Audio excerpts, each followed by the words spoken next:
Hello, welcome to Avatar The Last Podcasters, and today we are doing a very special episode because we are talking about the Batman. So it's only appropriate that I turn it over to Chris to take it from here. Yes. So Sean, so we're gonna, as everyone know on the podcast, I love Batman. Like there's two fictional loves of my life, not including, the real loves of my life, like my family, stuff like that. That's very important. But here my wife was somewhat over here just now. Very important. Um, anyway, two fictional loves of my life, and that's like Avatar and Batman. And so because this is our podcast, we'll just talk about really well. And there's been so many times in other podcasts that we've brought up Batman. And also, one of our listeners, I know I've seen the Batman, so hopefully Caitlin gets something out of it because she seemed to like it in her comment, which I forgot to respond on. Sorry, Caitlin. But anyway, so we're going to be reviewing the Batman. We'll first do kind of our general thoughts on it, fairly spoiler free, and then we're going to dive deep into a whole bunch of spoilers. If you're like, who's this weird guy in the Joker costume? That is an old college buddy of mine. His name is John. Um, so I know John from college. We're good friends, and I want to bring up my first memory of John because it's relevant. And I really have first memories of both of you for some reason. Um, I don't think I had that. Actually, that's not a thing I do often of having first memories of people. Anyway, I remember at RA training, and Sean, you were in RA also, so you get some of this. um, RA training, it was the summer of 2008, which that's relevant because that was the year The Dark Knight came out. It's probably about an August time frame.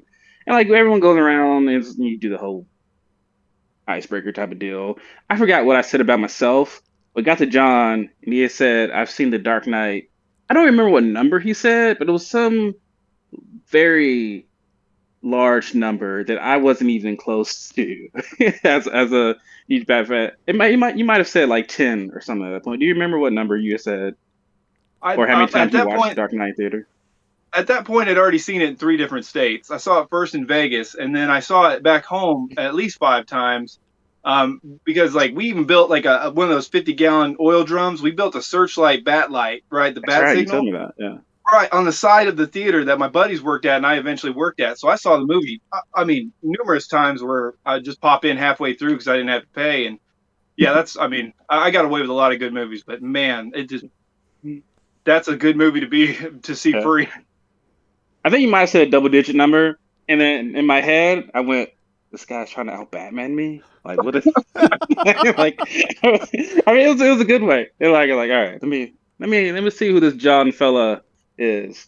Um but but anyway, we probably weren't as when we knew each other and stuff and hung out that year, but then we were in the same building my senior year, your senior year as well. Did we take any? No, we didn't take any class together. But anyway, we hung out a lot. Also, we would borrow the Avatar DVD tapes from Shane. I forgot his last name. And then another guy McGinnis. made copies of them. Yeah, Shane McGinnis. And then another guy who was on. So we were in the same building. Another guy made copies of them for everybody. And so that's where I got my bootleg DVDs from, Sean. that that I that I had for the longest time. And You now had a I'm real way legit now. cooler, way cooler fellow group of RAs than I did, I think. We had a pretty good group. We really did. We had a lot of fun, and I think there's some of us, me, took it way too serious, but we had a good time. Yeah. Well, that was a good group. I mean, that was a good group. Yeah. Some of my best I friends feel like fall you're from that group, but none of them, I don't know how to say this nicely, but none of them were nerds. no. Some I of mean, my best and the friends thing from is, I college love. still from that group, but Yeah. I mean, I love being an RA. Even to this day, that might have been my favorite job I've ever had, but it paid me, it paid crap. Like I Yeah, can yeah, yeah, remember but you being never so went broke. hungry. That is true. Never went hungry. true. Anyway, but yeah, so that's my first memory of John. John's a huge Batman fan. He's also have at least seen Avatar at least a couple times that I know of. I'm just curious, John, have you seen Legend of Korra, which was the You follow know up? what? I feel so bad, and I've only heard good things. And I've heard actually that it actually surpasses Avatar in a lot of aspects. I've never seen it. Let's You just know, eject him from the conversation real quick. I gotta find the eject button. my bad. When did it come out? My bad. When did it come out? About 2011, I think. What, really? 2011? What was I doing? Maybe 2012. I can verify real quick. It snuck up on me because I thought it was more like 2017 or so. Like, so I moved up. It was done. I moved, and I thought that was around that time, and I don't know why I slept on it. I don't know. Yeah, man, I don't know. I love all things Avatar, including that masterpiece movie that came out 2011 or whatever that was. We don't talk about. I need a we don't talk about Bruno thing before that. We have long dreamed of doing the Office Space fax machine skit, but with just a copy of that movie. We haven't pulled it together yet because we need somebody to film, but 2012, April 14th for the record. Oh, okay. Dude, you guys need to get 20. Buy every copy you can find and just stomp the bejeezers out of it. Everybody, that would be like our most popular YouTube clip that either one of us has ever made. Absolutely. I don't know. Oh, yeah. So I got at least one video with 1 million. Chris, think of the loopability of that video on YouTube of us just smashing those Blu-rays. Yeah. Real quick. So, question, of course, we ask everybody on here: what element would you bend? What element? I started off really wanting to be Earthbender, just because I don't know. There's something about it's the Earth. I don't know. It just spoke to me. I like in art. I liked clay sculpture, that kind of stuff. Man, I mean, it's water, man. Like it's like that '70s show. It's just water's just awesome. What are you gonna do? Like, I don't know. I'd probably say I gravitate towards Earth. Just my personality. It's just the feel I have. But I do feel like Earth is like the weakest one to a degree. But I think I'm Earth, if I have to say it. It's like saying Hufflepuff. No disrespect to any Hufflepuff fans or houses, but I think I'm a Hufflepuff. I think I did that thing and turned out that I was a Hufflepuff. No, wait, no. What are they showing? What are the 4 houses? Chris, Hufflepuff, Ravenclaw. Chris, you're probably a Raven. I don't think I was a Ravenclaw. I might have been. I gotta do it over again. Yeah, Slytherin and then Gryffindor. Yeah. Chris, you're either a Ravenclaw or a Hufflepuff, just because you're like of the thoughtful approach to things. No. You're either a Ravenclaw or Hufflepuff. I'm a Ravenclaw. No, I think it was Hufflepuff. I can see that. But what's funny is I identify with Earthbender, but because I like the practicality of Earthbending. But you could make that argument for any of them at some point. Yeah. I like that. That's fun. Let's get into so just general thoughts. Just want your general kind of feelings and thoughts about the film. I'll kick it off to you, John, first, and then I'll go to Shawn. And then I'll end with my general thoughts, and then we'll get into full spoilers. I'm really curious. I have no idea what Shawn thinks about the film. I've been keeping him in the blind or whatever, dark. In the dark. Keeping him in the dark. Yeah, in the dark. Yeah, I've been keeping myself in the dark about your thoughts on it. And John, I purposely did not watch yours. I started to watch it, and I was like, no, I don't want to watch it. Your review of it. Also, people, John has his own YouTube channel called JK Rants and Reviews. Don't get that confused with just people ranting about JK Rowling. That's a completely different thing. That's a whole subgenre of YouTube. But there's also a review up there. Also, I did a review along with another YouTube channel called The Comic Binge with 3 other guys, kind of in-depth spoiler review, so you can go check that out as well. Good people over there as well. Anyway, so John, what was your general thoughts? So I think I probably need to start off at the beginning. That Caleb and I, my co-host on JK Rants and Reviews, is part of the JK. Anyway, the beginning thoughts were, I'm not really interested because I'm fully invested in Ben Affleck. And then you put Michael Keaton in there. Then you talk about Ben Affleck and Michael Keaton coming together. I don't care anything about what's happening with Pattinson, and I stand behind Team Edward. Okay. I didn't want to hear people complaining. Everybody complained when it was Michael Keaton, when it was Ben Affleck. Let's knock that off. But I just had no want to restart again because I was fully invested. I've changed my tune since then. I think there's room for multiple timelines. I want to see. Give me everything. I'll pay for it. I'll watch it. I'll buy it on Blu-ray, 4K. Bring it at me. So that was a nice way to get into the movie. Is kind of keep your bar low because this movie has a $185 million budget. So you're not just going to get, I mean, there's a detective story. That's what the trailers show you, and it sells that. But you get that $185 million. You really do. I mean, the acting is superb across the board. The music's fantastic. Might not be the best out of the Batman catalog, but it's great. like I said, acting across the board. There's I'll just probably leave it at that because I don't want to get into spoilers at all. But there's something interesting that I thought that it isn't a spoiler, but if somebody did spoil the movie for me, this is a movie to where I don't feel like it would still ruin my experience. I mean, unless you just sat there and talked at me for like 30 minutes and just broke it down from start to the end. I think if you said like blah blah blah happens or this, I don't think it would ruin my experience. So I think for some reason I think that's a real plus for some reason about this movie. It's some interesting thoughts I've had on it. Another thing is I don't understand if most people, it seems like in today's world, they either love a movie or they hate a movie. There's really no in between. For some reason, it's so polarizing. Everything. Most of our channel is built on horror, but we love action. We love superheroes, like everybody else for the most part. But I don't understand. Like I can understand people nitpicking certain things. The movie does lean on a few different elements and previous movies, but for the most part, man, it is a solid movie from beginning to end. Yeah, I just don't. I don't want to. I would never. I don't want to overhype anything, and I don't want to under. But I would just say it's a very solid movie across the board. Everything you got to say, I would just say it's good. Keep your expectations low if you can, just because I always think that makes for a better experience usually when you leave. But I think that's most of my general thoughts without just starting to ramble. Chris, you go next. So on a so on a scale of 1 to 10, where would you put it at, Sean? I mean, I'm sorry, not Sean, John. Names are like the same. No, it's okay. So we kind of do this thing that how we rate things because I mean it's very you know what it is. But so I would say that there's two ways that there's enjoyment, and I would say enjoyment. I would probably say it's a solid 8 with room to go up.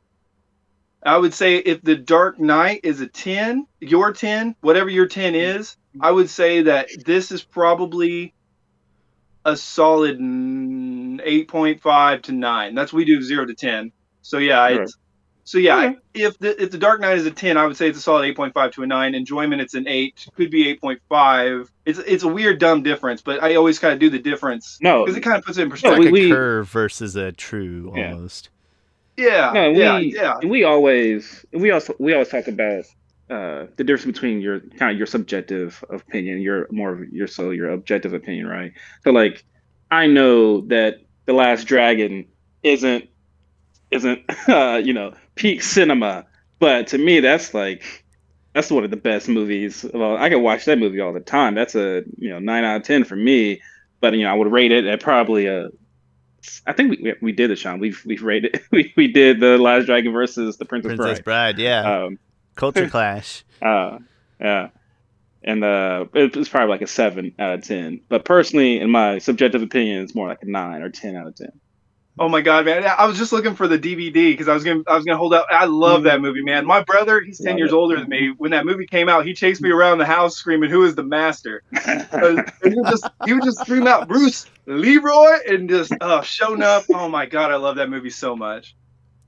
He's catching bullets with his teeth. I had no idea that movie existed until I met Chris, and I met Chris at age 23. So good. All right, Sean, on to you. I would say that despite the commercials doing a great job, and despite having I didn't talk to Chris. We really did separate opinions for weeks, which was pretty hard because Chris is my movie and Batman and personal confidant. But we really did separate. But I talked to 2 other friends about it before I had watched it, and they didn't spoil it, but gave me their feelings. So despite having a pretty good idea what I was going into, it still kind of caught me off guard with I don't again without getting too far with how much of what it was. I guess I didn't expect it to go that far, kind of go that hard in certain ways, and so kind of unexpected. I will say of the 3 of us, for people roughly our age, I will probably have the most cliche opinions. I like the Christopher Nolan Batmans.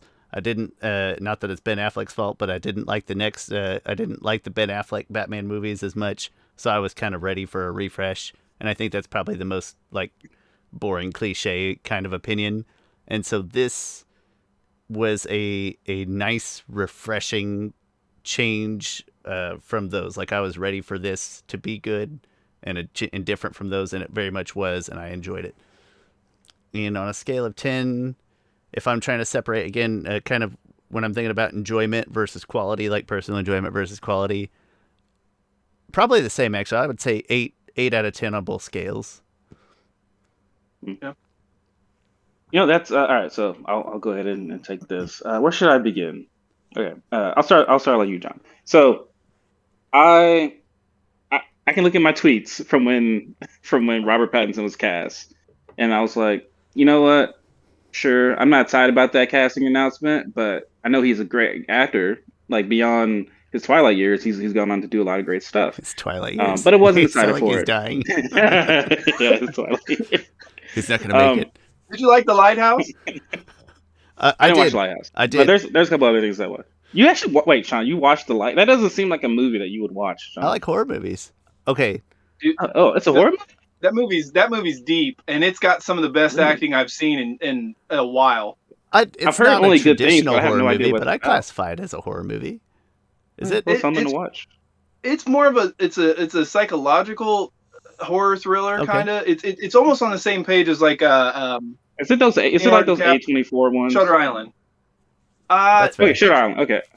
Yeah, it's on it's kind of like Shutter Island. It kind of has that creepy vibe to it, and it goes there certain times. But yeah, my wife walked away from it. She's like, "Nope, this is too weird. I'm leaving." Like there's scenes I don't want to spoil, but yeah, she's like, "Nope, I'm done."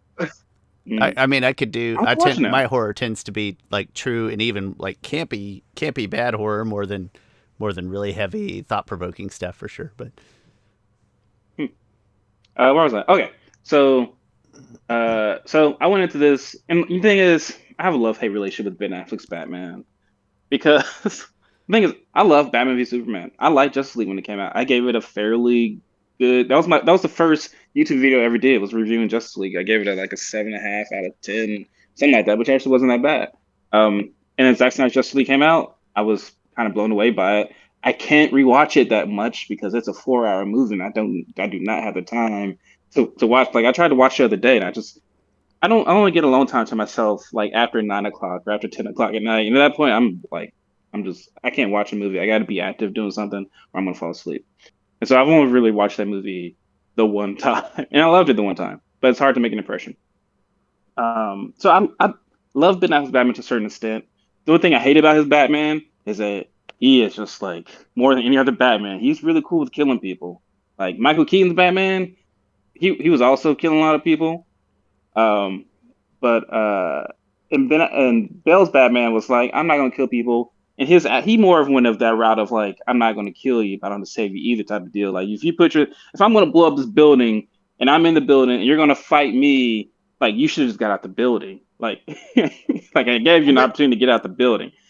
But spoiler, he kills Harvey Dent, and then he definitely kills the driver, and by default kills Talia. Like that is true. Those are the two ones that are more direct, I will say. But I'm gonna give him a pat. Like rules are meant to be. It's just good that he has the rule. It's just good that he has the rule. Like Harvey Dent, he had to save the kid. He had to grab the kid. That was like accidental death. That's not murder. That is. He didn't push it. He was grabbing the kid. The Harvey Dent fell. If he wanted to kill him, he would have killed him. He had a 50-50 chance. It was fair. It was fair. Yeah. Fair when it comes to Talia, I go though. He is shooting at that truck. Yeah. The thing is, I'm like, there's a bomb going off. Sometimes you don't have time to be like going out of your way to not kill somebody when there's a nuclear bomb about to blow up Gotham. But he did kill her. He is more responsible for that action. Okay, so we're talking 3. Ben Affleck's Batman was just like, I'm just rolling in my Batmobile, just drilling everybody, just killing everyone. Like they showed an image of the back of this Jeep or something, and he is just machine gunning it, and it just dissolves into nothingness. I'm just like, I was watching that scene, I was just like he just took me out the movie. World. But no, he was just trying to get kryptonite to kill Superman. Like he's killing humans. So this okay.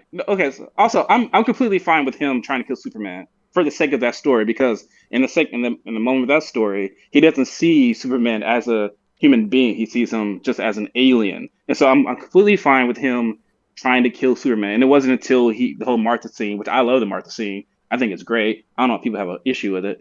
And until that scene, he's like, "Oh, this person is me. Like he's just like me." So I'm completely fine with him. But just the idea of him murdering a bunch of people just to go kill someone else, just to get the equipment, like that wasn't a life or death situation. He just had to go. It's just to get one item. He killed anyway. The So Martha I scene, love though, hate because relationship with like Ben Affleck. they could have just said the word I love Martha any previous time, and it would have avoided a lot of trouble. Quite frankly, a lot the of thing is, trouble. like a couple of weeks, like a couple of months before that, I kind of came to the epiphany. I was like, oh yeah, Batman and Superman mother does have the same name, and I just had the thought to myself, and no one's ever really brought it up before until Zack Snyder did that. Batman Anyway, could I have love done a Batman v little more Superman. research and found out her name was Martha in advance. Be like, oh, he's got a mom too. I got one of those. No, that's the thing though. He saw Superman so much as an alien that he wasn't even trying to see the humanity in him. To me, to him, that was just No, irrelevant. that's he where made I'm the boring cliche, connection. but I buy with the crowd on that. That was never very satisfying to me.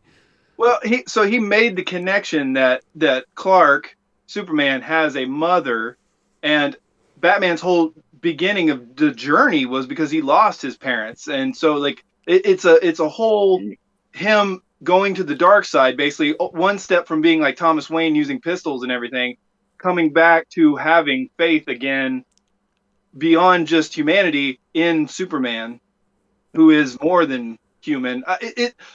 I like the Shakespeare deepness of the scene. I understand how it didn't sit well with a lot of people. I get it, but when you really ingest it and just go with it, it feels good. I like it. I like the scene, but I get both Yeah. sides. But Okay, so I love Batman v Superman, even though I had a lot of issues with it, and I think there were avoidable issues, which makes me more upset the movie. But none of it was Ben Affleck's fault. Although I will say this, I was more mad Ben Affleck was cast because he was an older Batman. Like I didn't get to see any of the build up of him. He's like the older Batman. He's love already it. like Love it. I Love love it it. 'cause, It like opens up.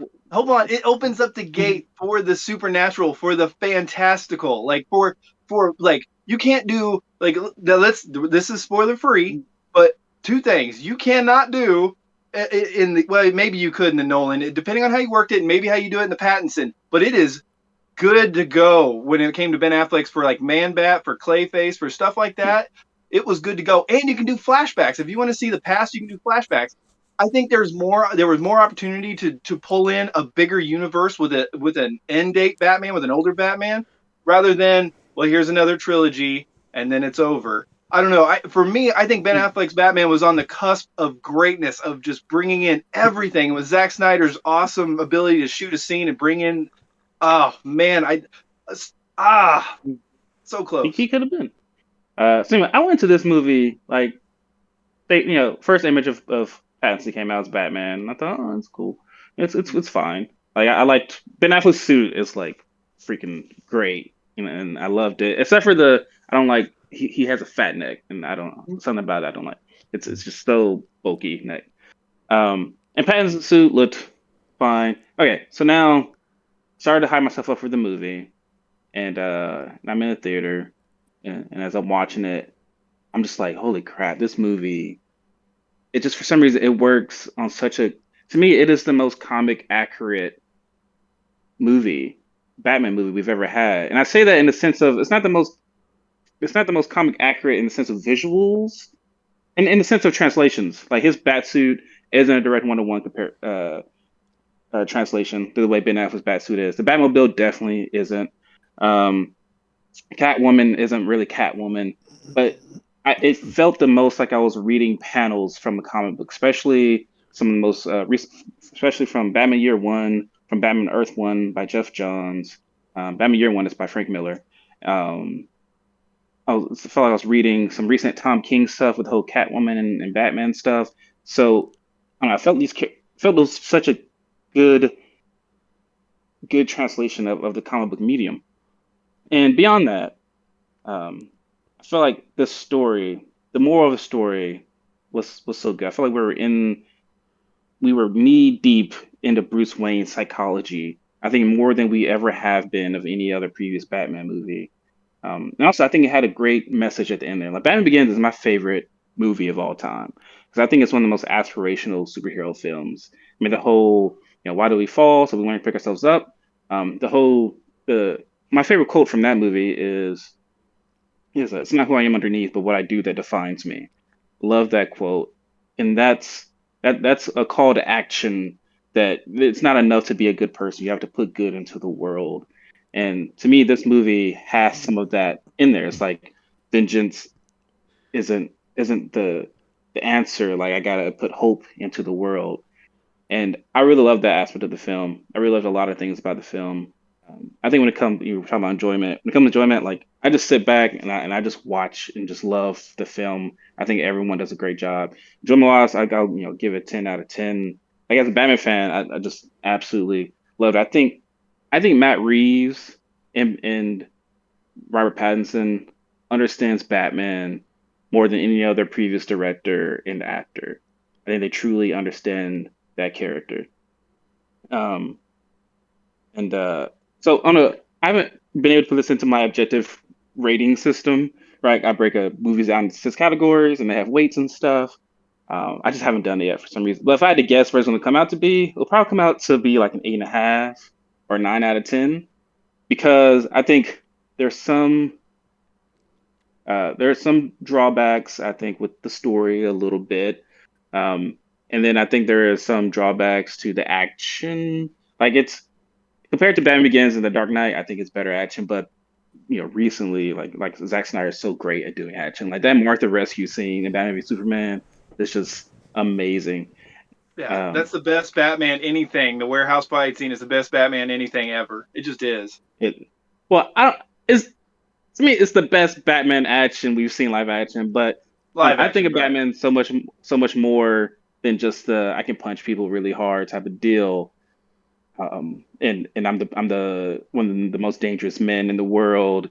Like I love that Batman, but the thing I love most about Batman is more of those aspirational concepts that he gives off. So anyway, the movie probably get an 8.5 or 9 out of 10 on me on that sense.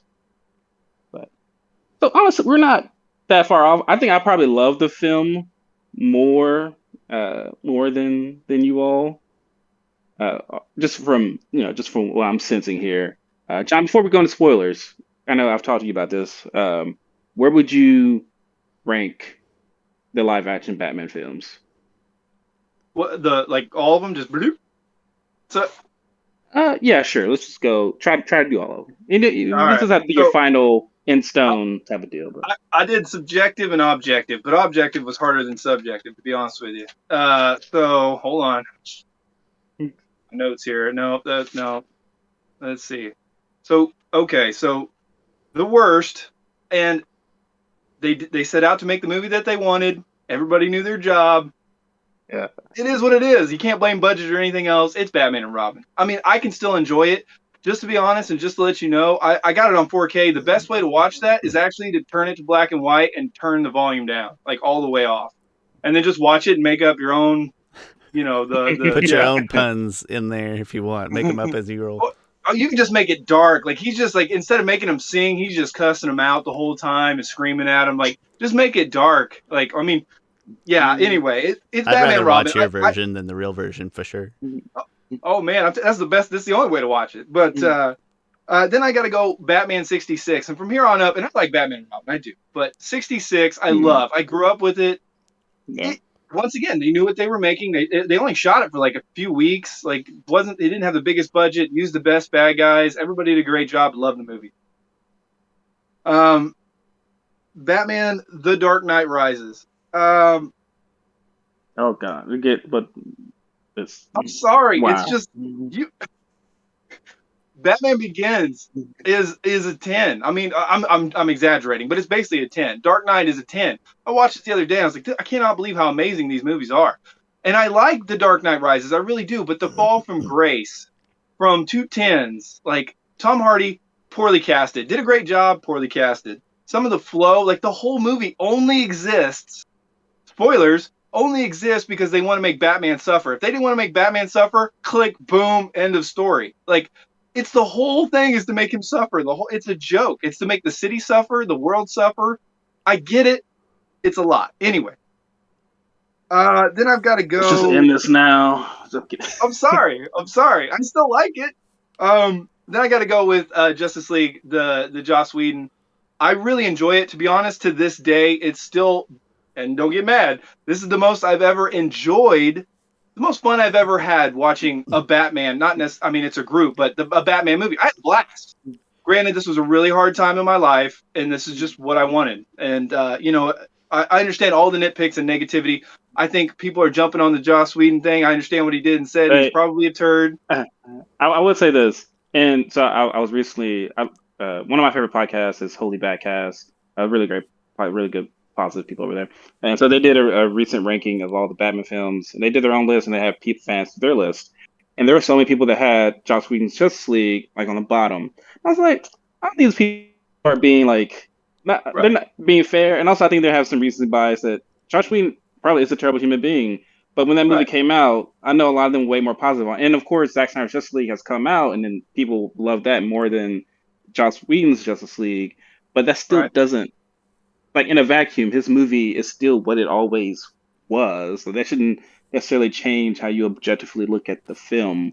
And so anyway, keep going. I completely agree with you. Look at the test of time. Like Kubrick. Kubrick is a turd. Right? People didn't like working with him. He made people shoot hundreds of times for one little spot in the movie, right? But Shelley Duvall lost her hair. Everybody picked on her on scene or on set. And then she came back and she was like, you know what?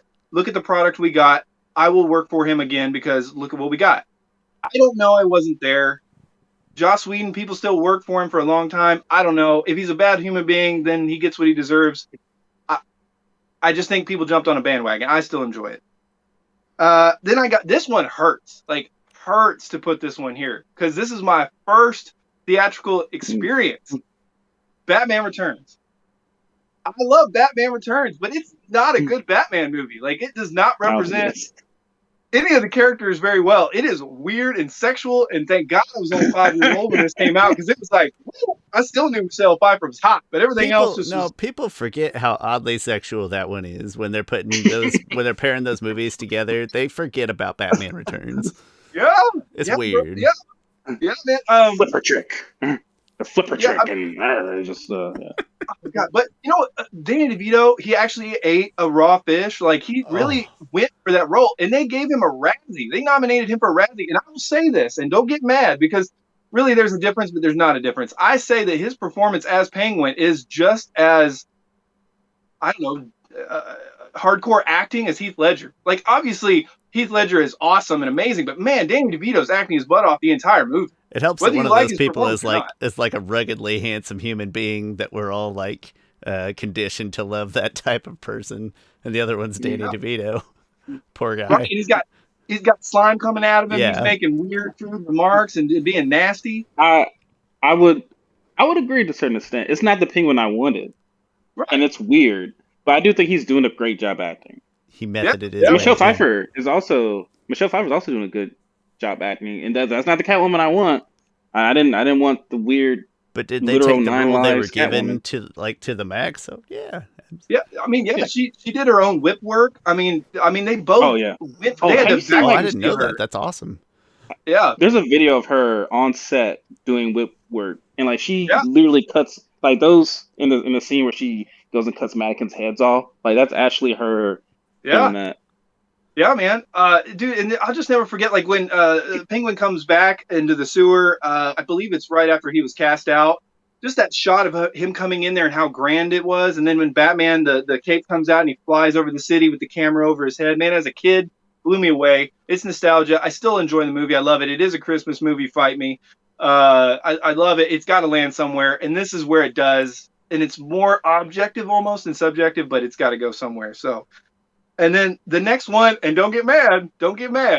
It's the Batman. I'm sorry. I like the Batman. I know. Don't get mad. I like the Batman. We'll get into spoilers. So interested to hear. Well, I guess I can't say it. I'm waiting on one other. hey, it's hard to not spoil it, but the ones above this, you got to remember, these are comic book movies. Now, what do you want? Do you want the Nolan and do you want the Pattinson where it's kind of grounded and it's organic and it flows really well to, like, real life? Or do you want like a comic book turn the page kind of movie? That's kind of, it kind of depends.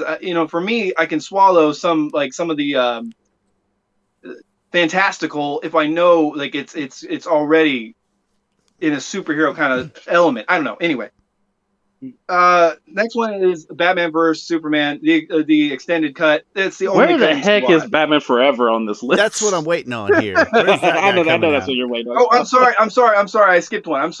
It was Batman Forever, and then then it was Batman vs Superman. I'm sorry, I did skip one. That's my fault. Cool. No, my bad. Questions my bad. answered. So it's and to be honest with you,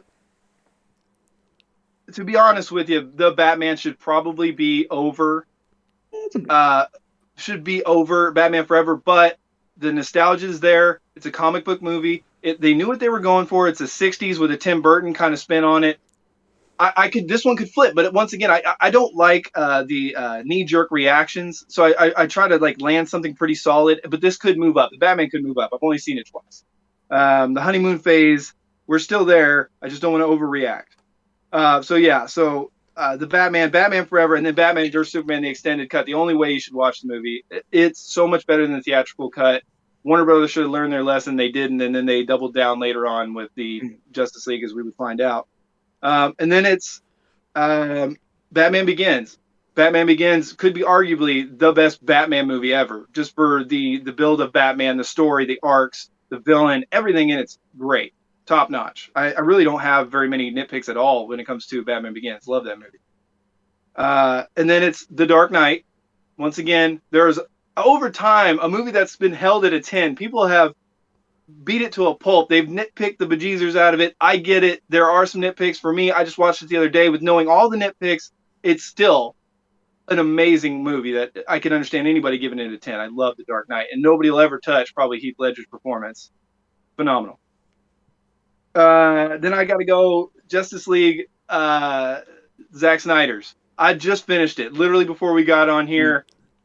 It's a comic book masterpiece. There's some weird things in it, but it's just beautiful. Cyborg, who we might not see again for who knows whatsoever. My God, did they flesh out his story, and he's just fantastic. And his abilities are so different from everybody else's. I mean, Aquaman's got a time to shine. We're going to get some more of the Flash. Wonder Woman's kind of had some hit and misses now, but I love what they did and what they added, and then it's just beautiful. I love what it stands for. I love the triumphant return of Zack Snyder, and just a little bit of victory for him after the loss of his daughter. Rest in peace. And I'm glad something good came out of that. Some money raised towards that. It's just, for me, it's I'm almost getting emotional just talking about it. But for me, my number one, there's no question. There's no question. It's 1989 Batman. And I'll tell you why, because it's my favorite movie of all time, and it always will be. And with that said, well, you can watch, but never buy the 4K version of Batman 89. It's gothic. I love Michael Keaton as an underdog, comes in and just nails it, crushes it. Jack Nicholson, love his performance. I love the gothic feel of Gotham. I just love it from beginning to end. There's only two little nitpick parts I'd change. It's my favorite movie of all time. My number one, 89 Batman, for always, for now and forever. Can you remind me, just in summary, where this movie fit in yours numerically? 89? Oh, no, the Batman? Yep. Yeah, it lands in the middle. Like I said, probably should be over forever, to be honest.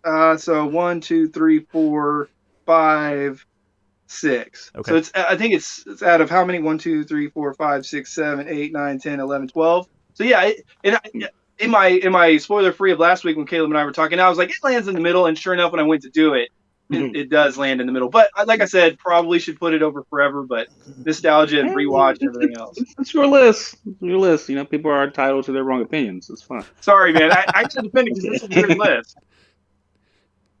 I I don't think I've ever seen a list like that, honestly. Yeah, And then that I was. went through and looked at it all.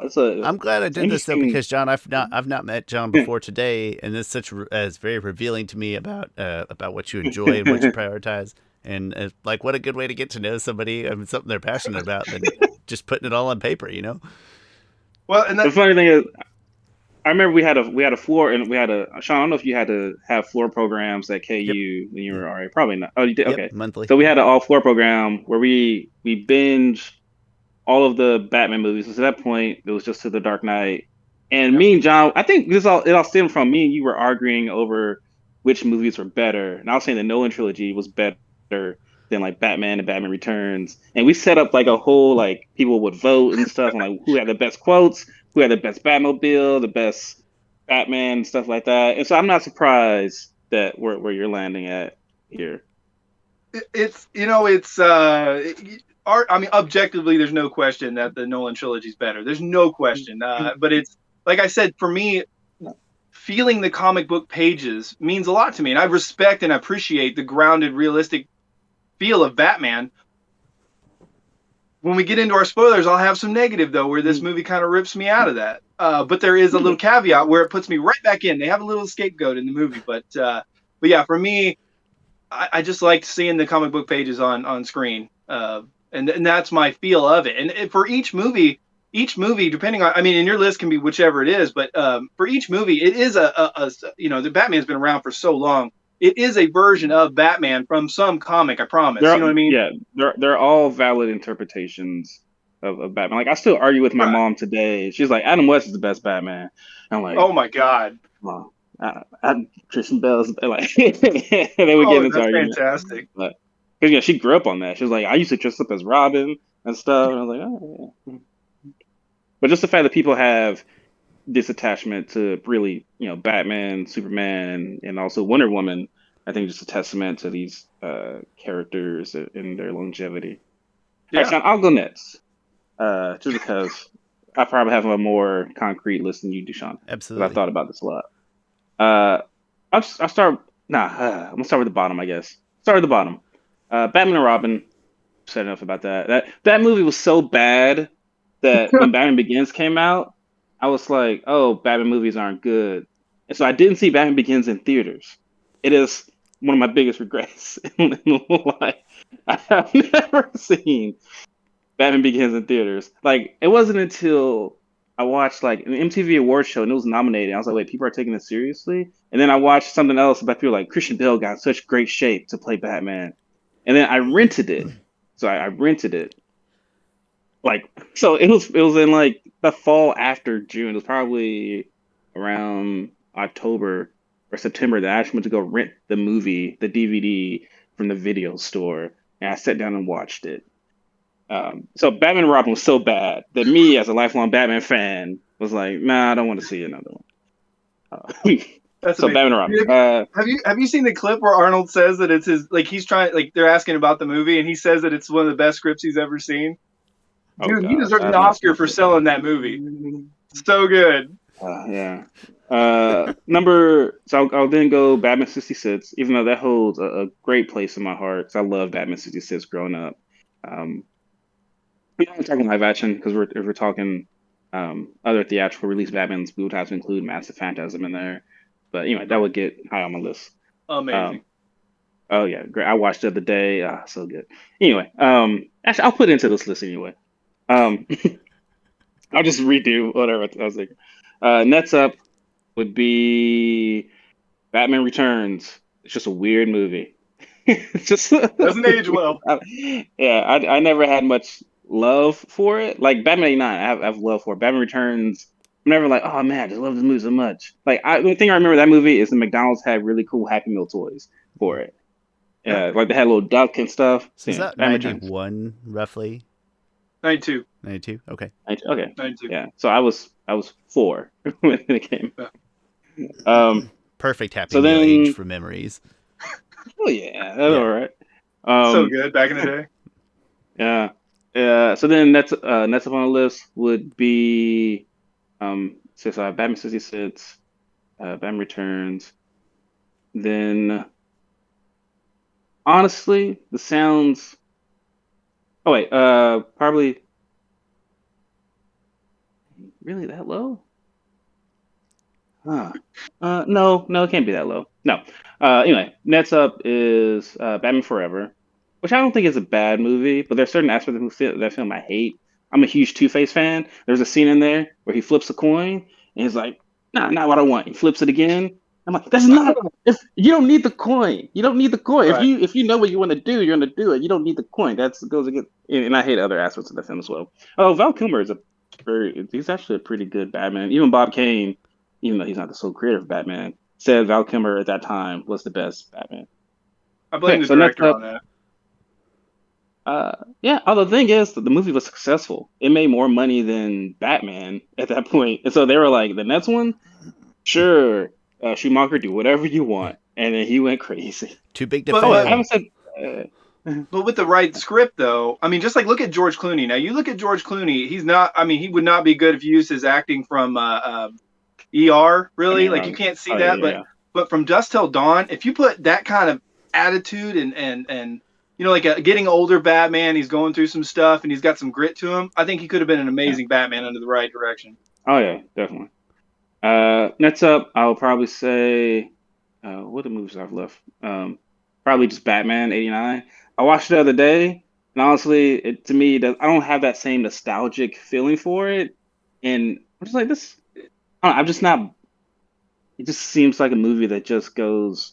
It doesn't have really strong plot points. Batman doesn't go on a character arc. The Joker is just there to kind of cause mayhem, but also it's just to me the movie Anarchy. has a lot of holes in it, It's and misunderstood. I'll teach you. It's misunderstood. I'll teach oh, you. it. The I watched it the the other day, and 30s I was just the like, I'm just 30s not vibes, man. enjoying this. The 30s vibes with the machine gun. Think of next time you watch it, think of Oh, Batman as that's almost like Michael Myers. Like he doesn't know if he's gonna kill somebody. He's there, he's not there. Like he's building his supernatural stuff. Like I said, there's some weak points I can't argue, but and the gothic feel of that movie, man. Like it's a gets good me. I Gotham. love it. It's a good Gotham besides the fact that it's on like a studio lot, but Yeah, that's a sign of the times. yeah. Um, I give you.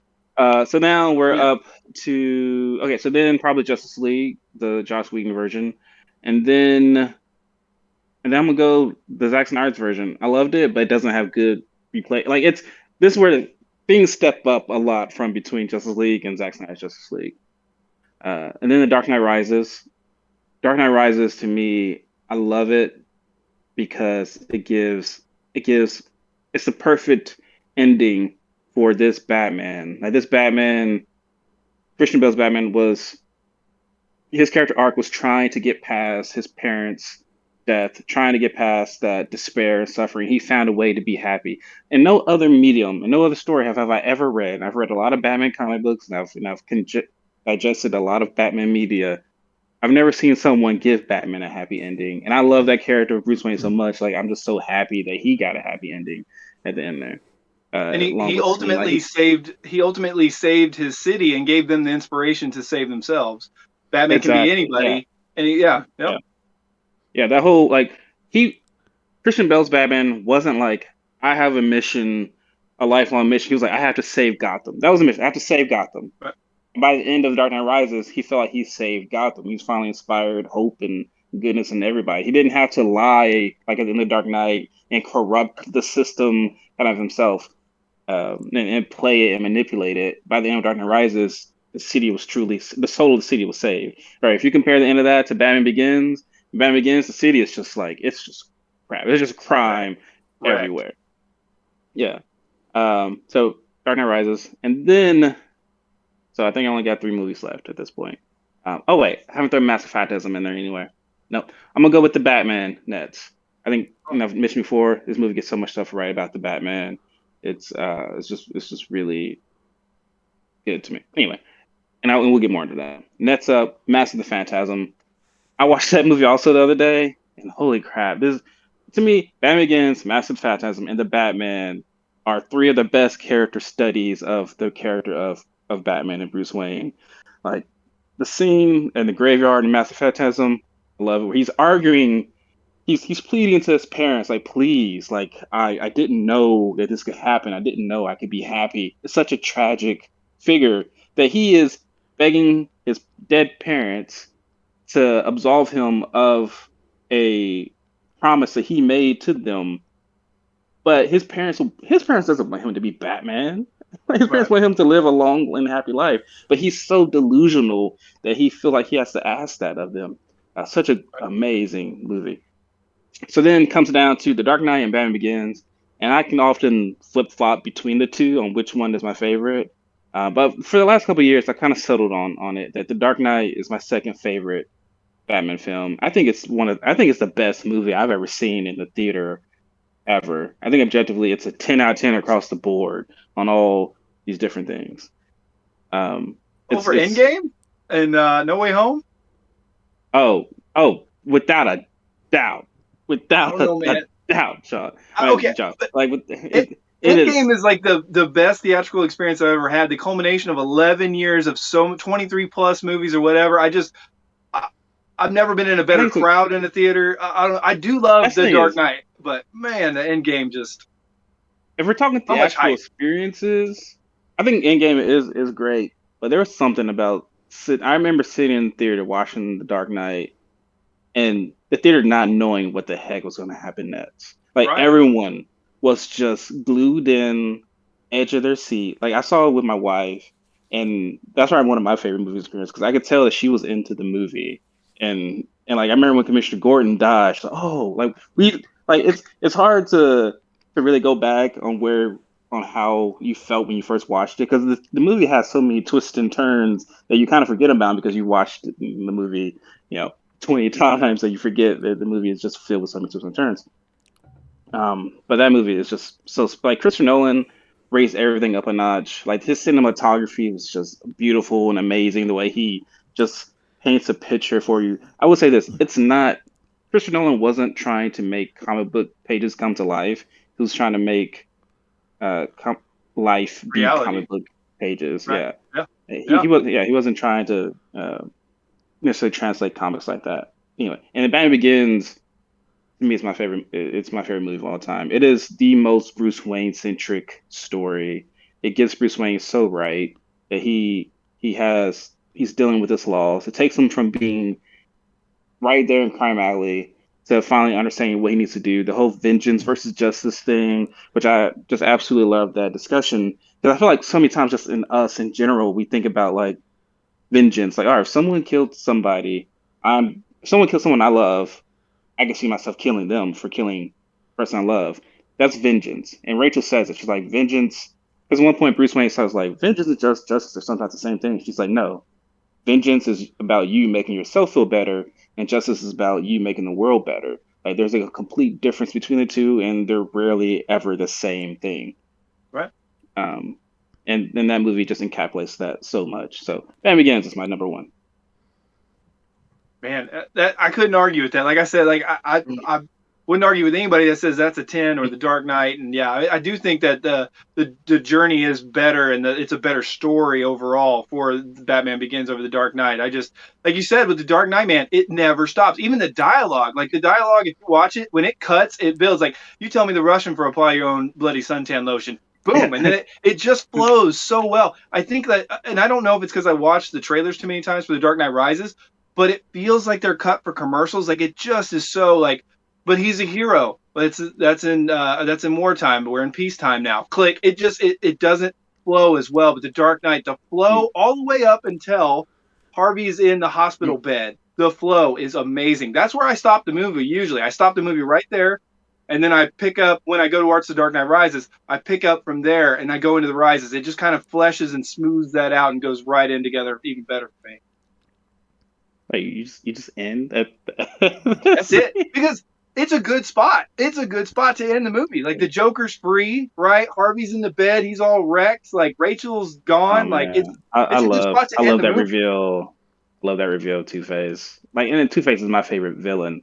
And one thing, Aaron Eckhart does not get the credit he deserves. To me, he's like the second best, probably one of the top five comic book villain depictions. But because he's with Heath Ledger, who's just like on a freaking pedestal, and deservedly so, he often gets overshadowed. But like him as Harvey Dent, he's the main character of the story. He's the one that goes on this the most drastic change. Like he is the White Knight that was turned into Two-Face, and his Right. fall from grace is one thing. The Joker won, right? Because Harvey did end up turning and stuff, and Batman had to end up manipulating the system to do it. Oh But man, Aaron Eckhart is amazing Two-Face. so good. I know a lot of people complain about the CGI and stuff like that. I let it go, What man. the heck? I like it. To I me, it think looks it's It's creepy. amazing. Yeah, to me, it I looks know. great. I've never They complain about the eyeball because it looks like it's about ready to pop out of his head and it looks fake. What do you want? What do you want? Like it Show me looks something fantastic. better, I think. people. Show me a better like the CGI way depiction of the what's going way on right there. the way his teeth is and Oh. stuff, Oh, and in that time the where tendon. yeah, the tendon. Oh my god! In the And time in where he's in the 2008, bar. right? Like 2008. Yeah, Keep that in mind, people. yeah, Yeah. he's in the bar. He takes a drink, and it comes down. He has to, and then Oh, he's talking to Works. Oh and the man, suit too. The suit looks cool because it's half yes. burnt. Yeah. And they explain it wasn't some like they explain. And I was thinking about Nolan. Nolan was like, I'm gonna explain everything. Yeah, dude. And I think for his universe, this is as good as Two-Face probably could have gotten, without making him a main villain. I think this is really good. The full circle of everything was just so good for that. Yeah, I'm glad you said that he deserves that praise because he really does. Yeah. So I've been All thinking right, about Sean. I've been thinking about it all week because I knew it was going to come up. I'm very nervous. Oh, nice. No, I've been thinking, Chris, and you should know, and I mean this in the most sincere way, the way that you've impacted how I watch movies. But just full transparency is that I'm the least credible here in terms of comic books, in terms of movies, in terms of Batman. I'm the least objective person here in how I watch movies.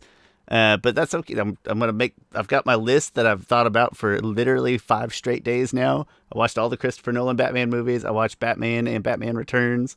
And what I've decided is I'm not going to besmirch the series by doing a full list because there's just too many that I'm not familiar enough. I got my top 6. I didn't think I just did live action, so I didn't consider Mask of the Phantasm. It would be very high up there for I me. sprung that on. Yeah, come on, Put man. it in there. He put it in there. You put it in there. I will put it there. Why not? I'll throw it in there. So it'll be my top 7, and I'm not going to besmirch the whole series though by pretending that I'm knowledgeable enough in those other areas. And then the thing I have to point out is that I'm a very simple movie watcher. When I sit down and watch a movie, it tends to be I want kind of a closed and shut, an open and closed experience.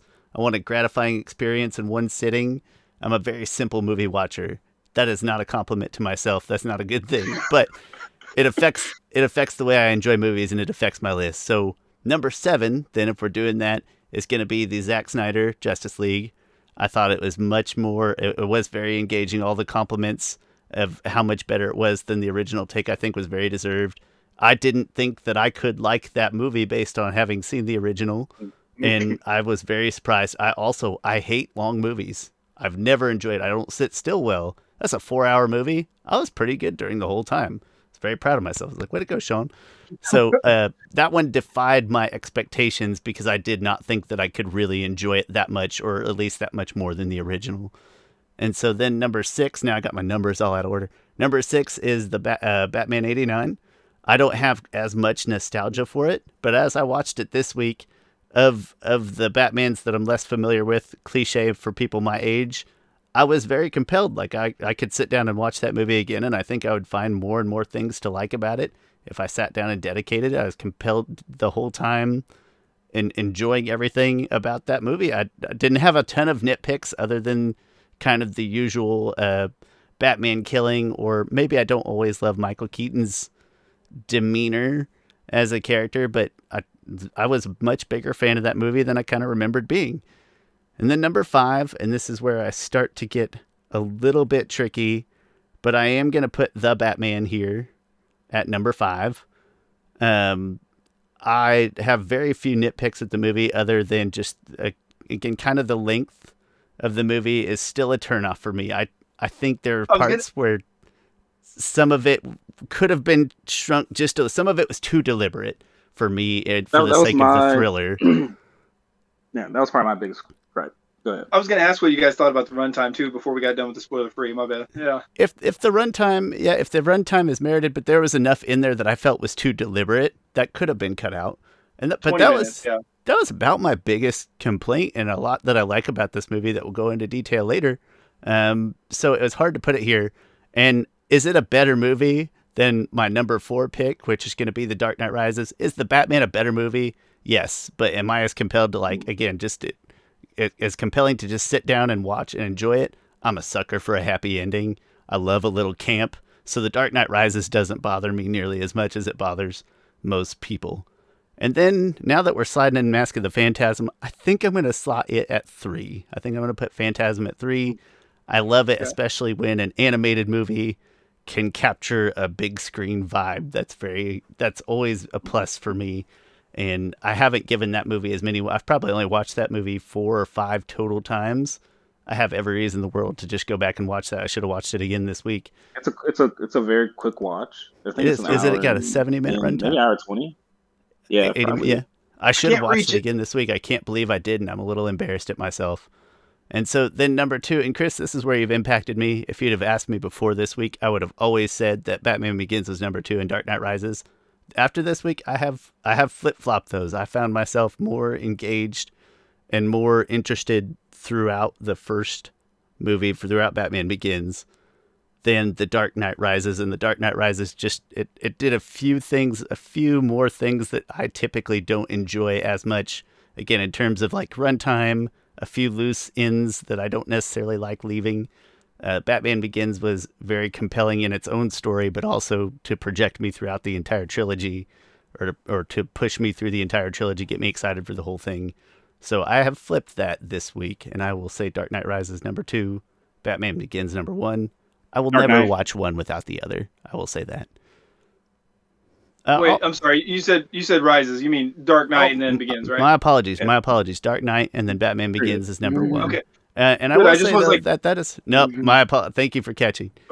And I will say that I don't love Christian Bale's performance, but I love these Christopher Nolan experiences. The guy just knows how to make very compelling movies. I don't love Christian Bale as Batman, especially after having Robert Pattinson. I really liked what I saw. The 90s kid emo in me loved the Robert Pattinson experience. I was a big fan. So, and that's my list. And apologies for not going the whole, but everything below that would have just been me. No, I think that's guessing. Fine. I don't want to. You're good. Oh, real quick, I'm gonna change mine real quick because I'm gonna put in the Phantasm. I'm gonna bump the Batman over Forever, and it kills me to do it. I'm gonna bump that, and then I'm gonna put the Phantasm.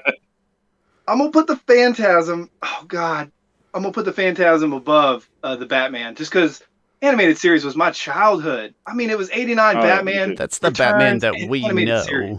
That is our Batman.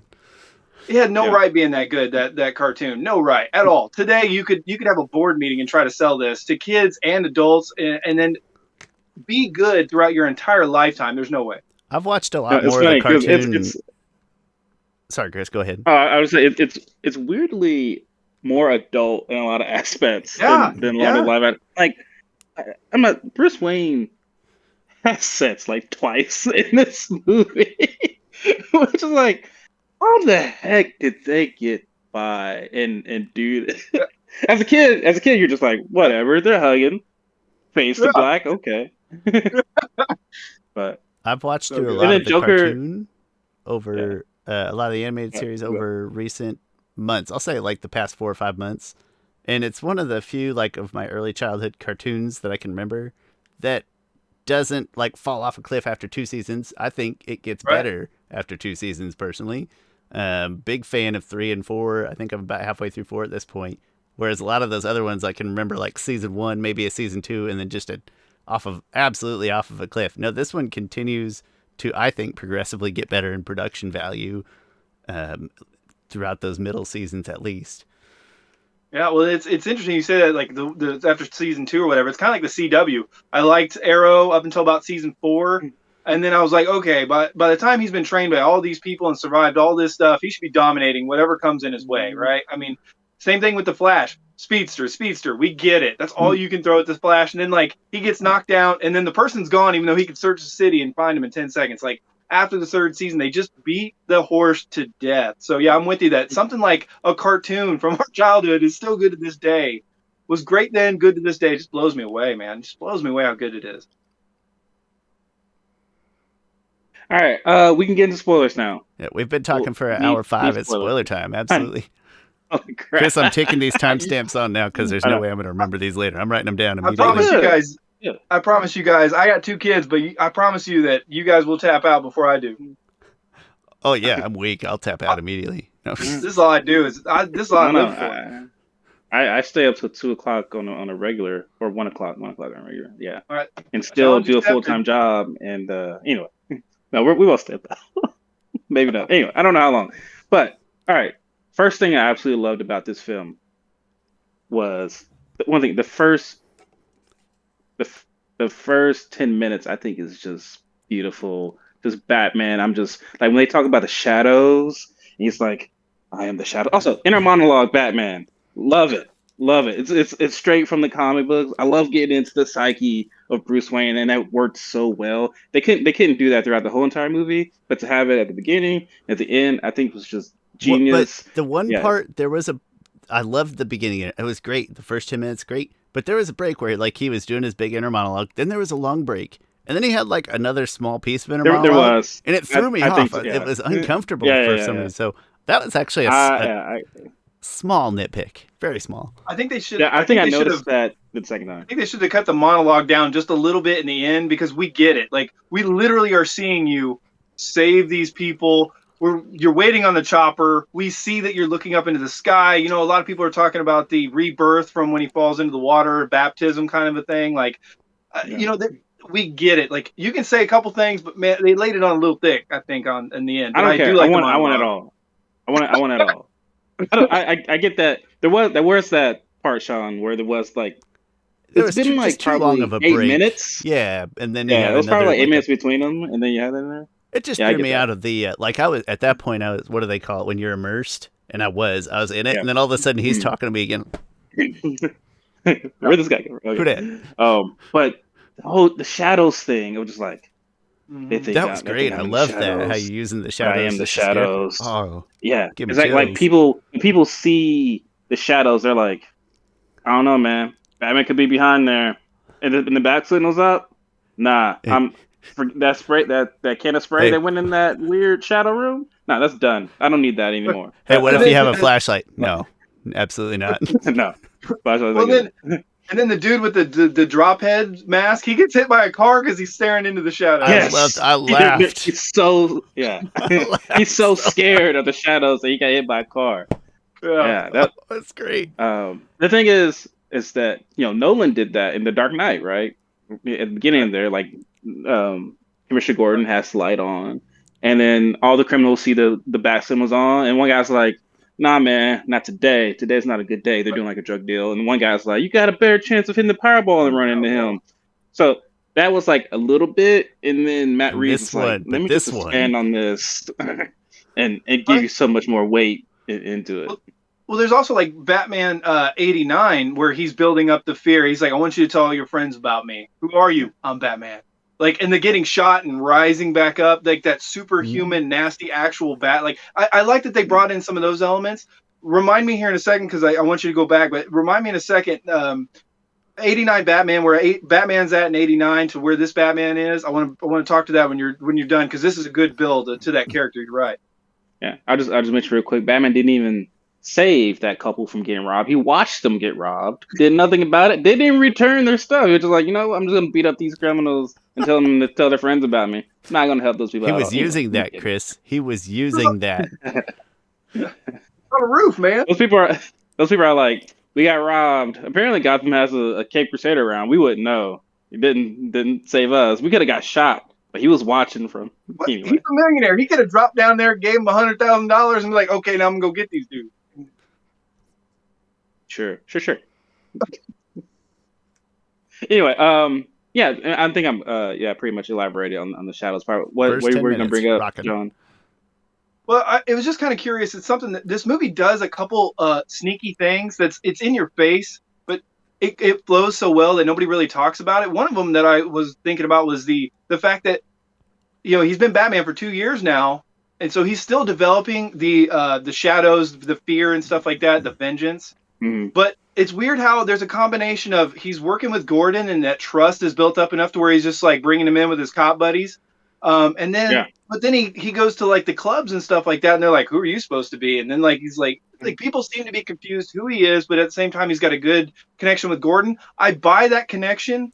It's just interesting that they decided to go ahead and fast forward. I know it's year 2, and so they're fast forwarding. I get that, but it's weird how you skipped the part where he's a Lone Ranger. Like, I don't know. What are your thoughts on that? And did it bug you at all, or? No, I mean, I guess you're bringing up the irony that he is pretty public he's pretty public with the police, but he's still very much the myth of it. I wouldn't say he's a myth. I think he's people definitely know about him. Right. But I think they somehow pulled it off. He pulled off that dichotomy there. Okay. Yeah, I don't know if I need to know that kind of origin all the time, or at least it didn't bother me upon viewing. So, I mean, I like seeing his relationship. Yeah, they just linger with him going in there with Gordon. Oh, my bad. There you go. I'll just say I like seeing his relationship with Gordon because Jeffrey Wright, that's a really great Gordon. I mean, I'll still put Gary Oldman just had more work to do, and also I've seen him in 3 movies. But Jeffrey Wright, great Gordon. I love his trust that he has with Batman. You know, there's one scene where Batman's like, "Do you trust?" They're talking about some cops. Like Batman's like, "Do you trust them?" And Gordon's like, "I don't trust anybody but you." And yeah. Like you know that they've had some history together for him to build that trust up. Like Gotham, you can't trust anybody at Gotham. And that's a really nice, subtle way to bring it up too. It wasn't super heavy-handed, but it just like one piece of dialogue that tells a lot of story. Yeah. And I like seeing Batman interact with the cops because they almost draw attention to it that this is weird.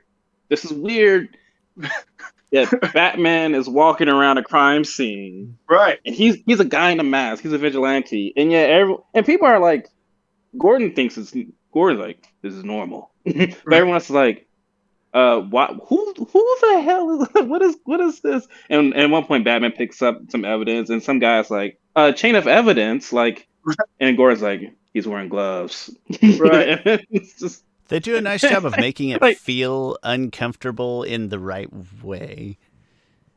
Right, especially later on when they're trying to wait. Well, we'll go back, but when they're waking him up and he's surrounded by everybody, you can tell if it wasn't for Gordon. Yeah.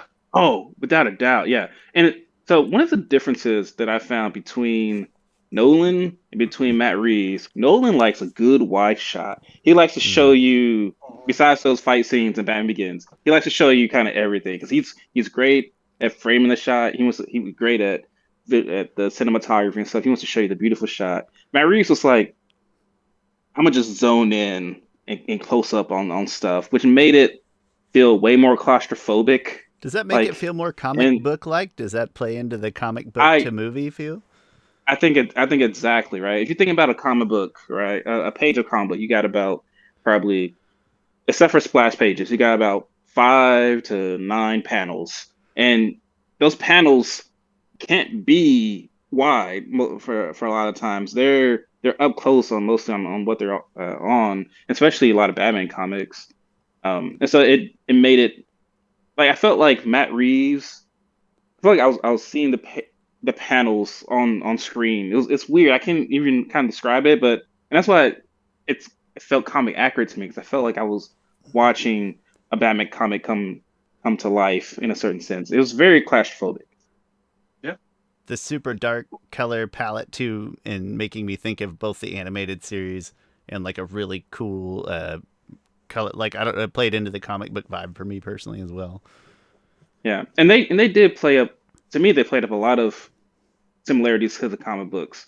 So one thing about Gotham is that it's timeless, right? You see the cop cars; they're like what 1992 Caprices or something, something like that. Right. Like they're boxy shaped, but people have cell phones and stuff like that. They make Gotham timeless the same way that Batman the Animated Series did. Batman the Animated Series had people still with Tommy guns, but Batman also had technology that was 2020 technology. Also loved the eye stuff. the eye camera he had going on. Yeah. That was So sick. And the so he made a notebooks, way I to keep make track of it because he was so like detached and into being yeah. Batman. He's like, I have to remember. I'm just so Yeah, it was like, like yeah. just so I forgot what my original point was, but it was they borrowed I think a lot from Batman the animated series, just in the sense that Gotham felt timeless. Also, there was a scene of like the bat signal up in the air, and then a helicopter coming in and shining a light on the criminals. Oh my gosh, it's beautiful. Like I at first thought those were blimps. I was like, holy crap, do we have blimps? Because Batman the animated series was like blimps everywhere. Like Right. Gotham was just weirdly just blimps everywhere. Whenever I see a blimp, I think of Batman the Animated Series. I was watching Yeah. Scarface, and when it says that the blimp comes out, it says the world is yours. It's the first thought I had. You know what's weird is in this movie and in The Dark Knight, and maybe it happens in some other Batman movies that I'm not paying attention, but when they go to the crime scenes, it's always funny to me. And now you should do what they did. I'm not saying you shouldn't, but they never have like the actual like floodlights in there so they can see everything. It's always still pretty dark, which it should be because Batman should be kept in shadow for the most part. You know, it just he does better in shadow. It's just funny to me because that thing would be lit up like crazy. I mean, you know, maybe not in the beginning stages, but usually pretty quick it's lit up so you can see everything before it, gets messed up. But it's just The something thing is, I noticed. so the only lighted one crime stack I think of in the Dark Knight trilogy is at the beginning there where they're at the bank and and Batman and Gordon are talking about the marked bills that they had and stuff, and that's a very lighted scene. Batman looks weird in that, like his. Right. I don't know if they switch masks in between Batman Begins and the Dark Knight because he's in his Batman Begins suit first, Right. and for some reason that suit doesn't come off as well. And I don't know if because it's just very well lit or something like that. It's the contrast of the cape because the suit is like kind of a dark gray and then the cape is very very black. And I prefer Batman with he should be fight ready most of the time, but I prefer with the cape over, ready to kind of cloak away. Oh yeah. So We've really had the this conversation contrast before. we have, yeah, it's very jarring. So that's it. But no, I was actually referring to later on in the Dark Knight where Harvey Dent, the phone call from the Joker, you'll find Harvey Dent there, and they come in, and that is earlier on in the crime scene. But you should do it the way they did it. It's just funny to me. I'm like, who can see anything? Like, what are we looking at? Yeah. Yeah. Let's see. So, Sean, you have anything to add? Not at this moment. Right. No, I'm absorbing all this new knowledge I didn't have. We didn't talk about the Riddler's entrance. I thought so. Matt Reeves has a background in horror. He did Let Me In. He did a couple other movies, and he did Planet Apes movies. There was a huge horror element to the Riddler's first thing. Like when the guy's just walking around, and then you see the Riddler, and he's just like standing there like it was very Michael Myers-esque, and I'm not as enthralled into that. The glasses aided the Michael Myers-esque too because it was like there's something comical about this otherwise terrifying figure, like just like the stupid mask, but the glasses were such a big part of that, of unsettling. Yeah, I think this movie, and look, I know a lot of people are nitpicking it, but it was like very clear, and it's okay. But the vibe of this movie is very Zodiac, which is fine. Great Fincher movie, fantastic, based on a true story, for the most part. It's also got a lot of Saw elements, and it's got some Seven vibes, and I understand that, and a lot of people say that the Nolan trilogy, especially The Dark Knight, leans a little heavy on the Heat vibes. Yep. The town, the action, but I think it fits the story very, very well. And I do think the Riddler's entrance was super duper creepy, especially when that raw leap is just, it's freaky. It was almost a unnatural leap, I guess. It was like a primal leap. Like he's not trained. In fact, he says that to Batman at the end. Is like my power, my I forget what he says exactly, but isn't the body like it's up here? Yeah. He does this motion. That's weird. real quick, does Did any of you how did you think about the look of the Riddler? Because this is a different look. For me personally, I went in thinking like, I'm not really feeling this look of the Riddler. But after watching it, I don't really miss the cane and the bowler hat and the whole green suit. Like I was completely fine with the Riddler's aesthetics in this film. I was a big fan of it in this film, and I think I might have shared the concerns that you had for like a minute, but as soon as you kind of get the vibe of what the film is going to Yeah. be, it immediately just, no, this makes more sense. This feels very real. This feels very Zodiac kind of. And I was immediately hooked as soon as I kind of saw that first murder scene, essentially. Hmm. It's for the movie that it's going, or for the movie that it's in, and then like later on when they're talking about the 507 followers, when they're talking about like rifles are good and what kind of mask is that and that stuff like that, like the idea of being able to get to an army surplus and get this stuff easily, and for him to not be traced and stuff like this, it works very well for the movie. I don't think it's very iconic. I don't think it's eye catching. I don't think it lives up to like you were saying, the Zodiac. It does have that feel to it. But like when the Zodiac rolls up on those two couple on the beach, you know what I'm saying? Yeah. I like what it represents and it works very well. It just doesn't wow me. I think that's a good point because, like, not to brag on myself, but I also made a Bane mask here. Like Bane Nice. is his depiction is way different than the comics, right? But when you see this mask, you're like, oh, boom, that's Bane. Like it has you know it, you understand it. It has a certain weight to it. It's to me, it's like iconic. To me, Tom Hardy gave a great performance as Bane. Just his presence was almost otherworldly. If we get to count, but I do think. Oh, I'm sorry, I interrupt. No, go.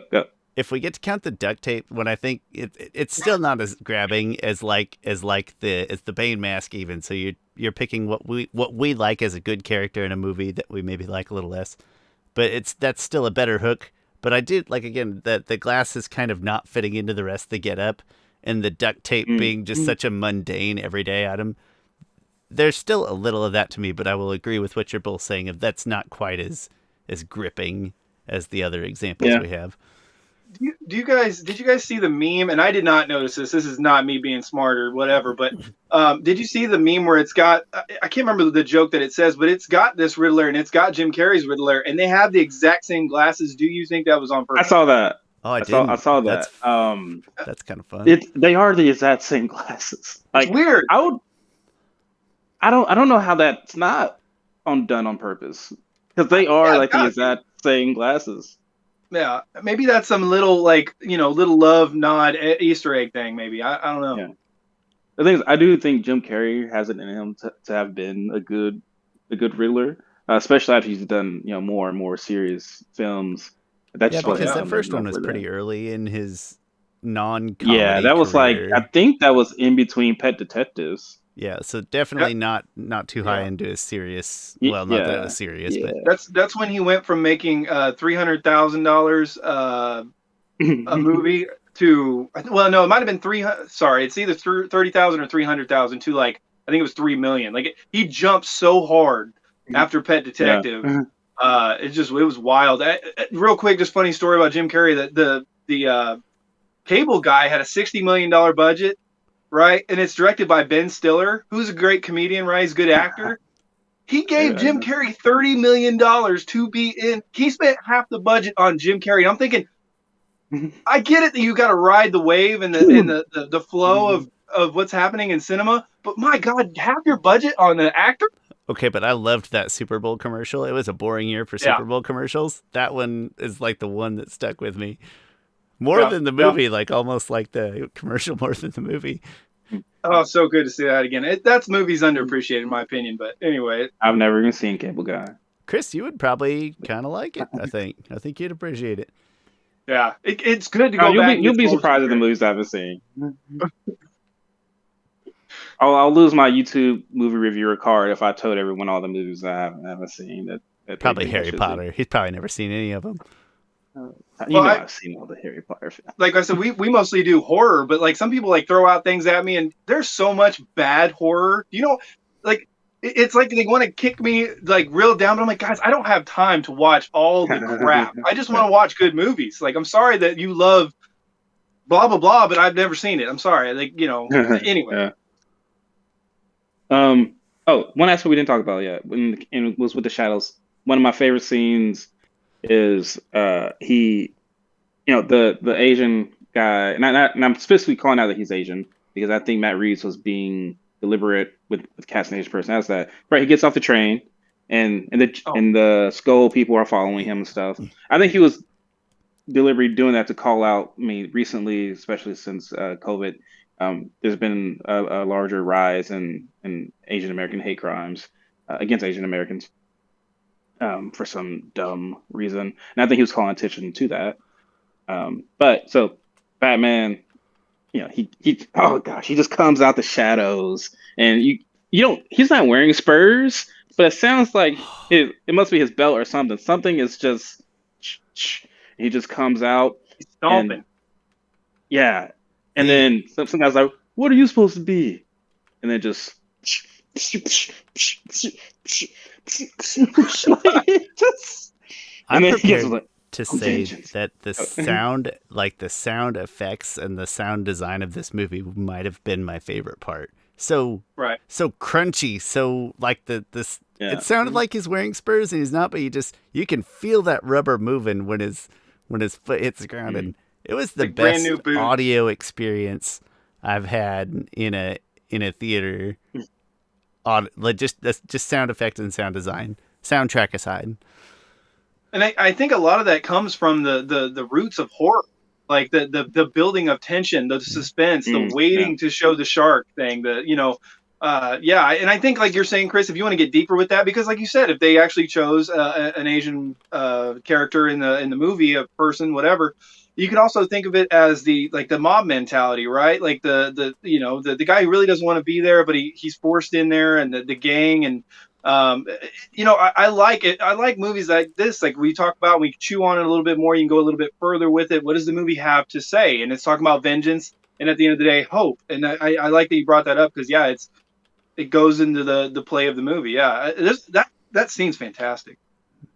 Yeah, and he just and one thing I've realized that even though like the Nolan trilogy is somewhat is very grounded, and this movie is very grounded, both of them still do some things with making it kind of fantastical, right? Kind of like he has an electric glove in Right, in there, like he has love it, gadgets, and he shocks the love it. guy. And I love the way he didn't use it in this scene though, but I love the way the grappling hook comes like from his arm straight to his palm go up with it. That's a new development that really has never been done with Batman. Most times it's a grappling gun on his belt and pulls it out and goes. But I love that aspect of it. Batman Um, Swiss Army so knife. Yep. yeah, so he definitely has some gadgets up his sleeve.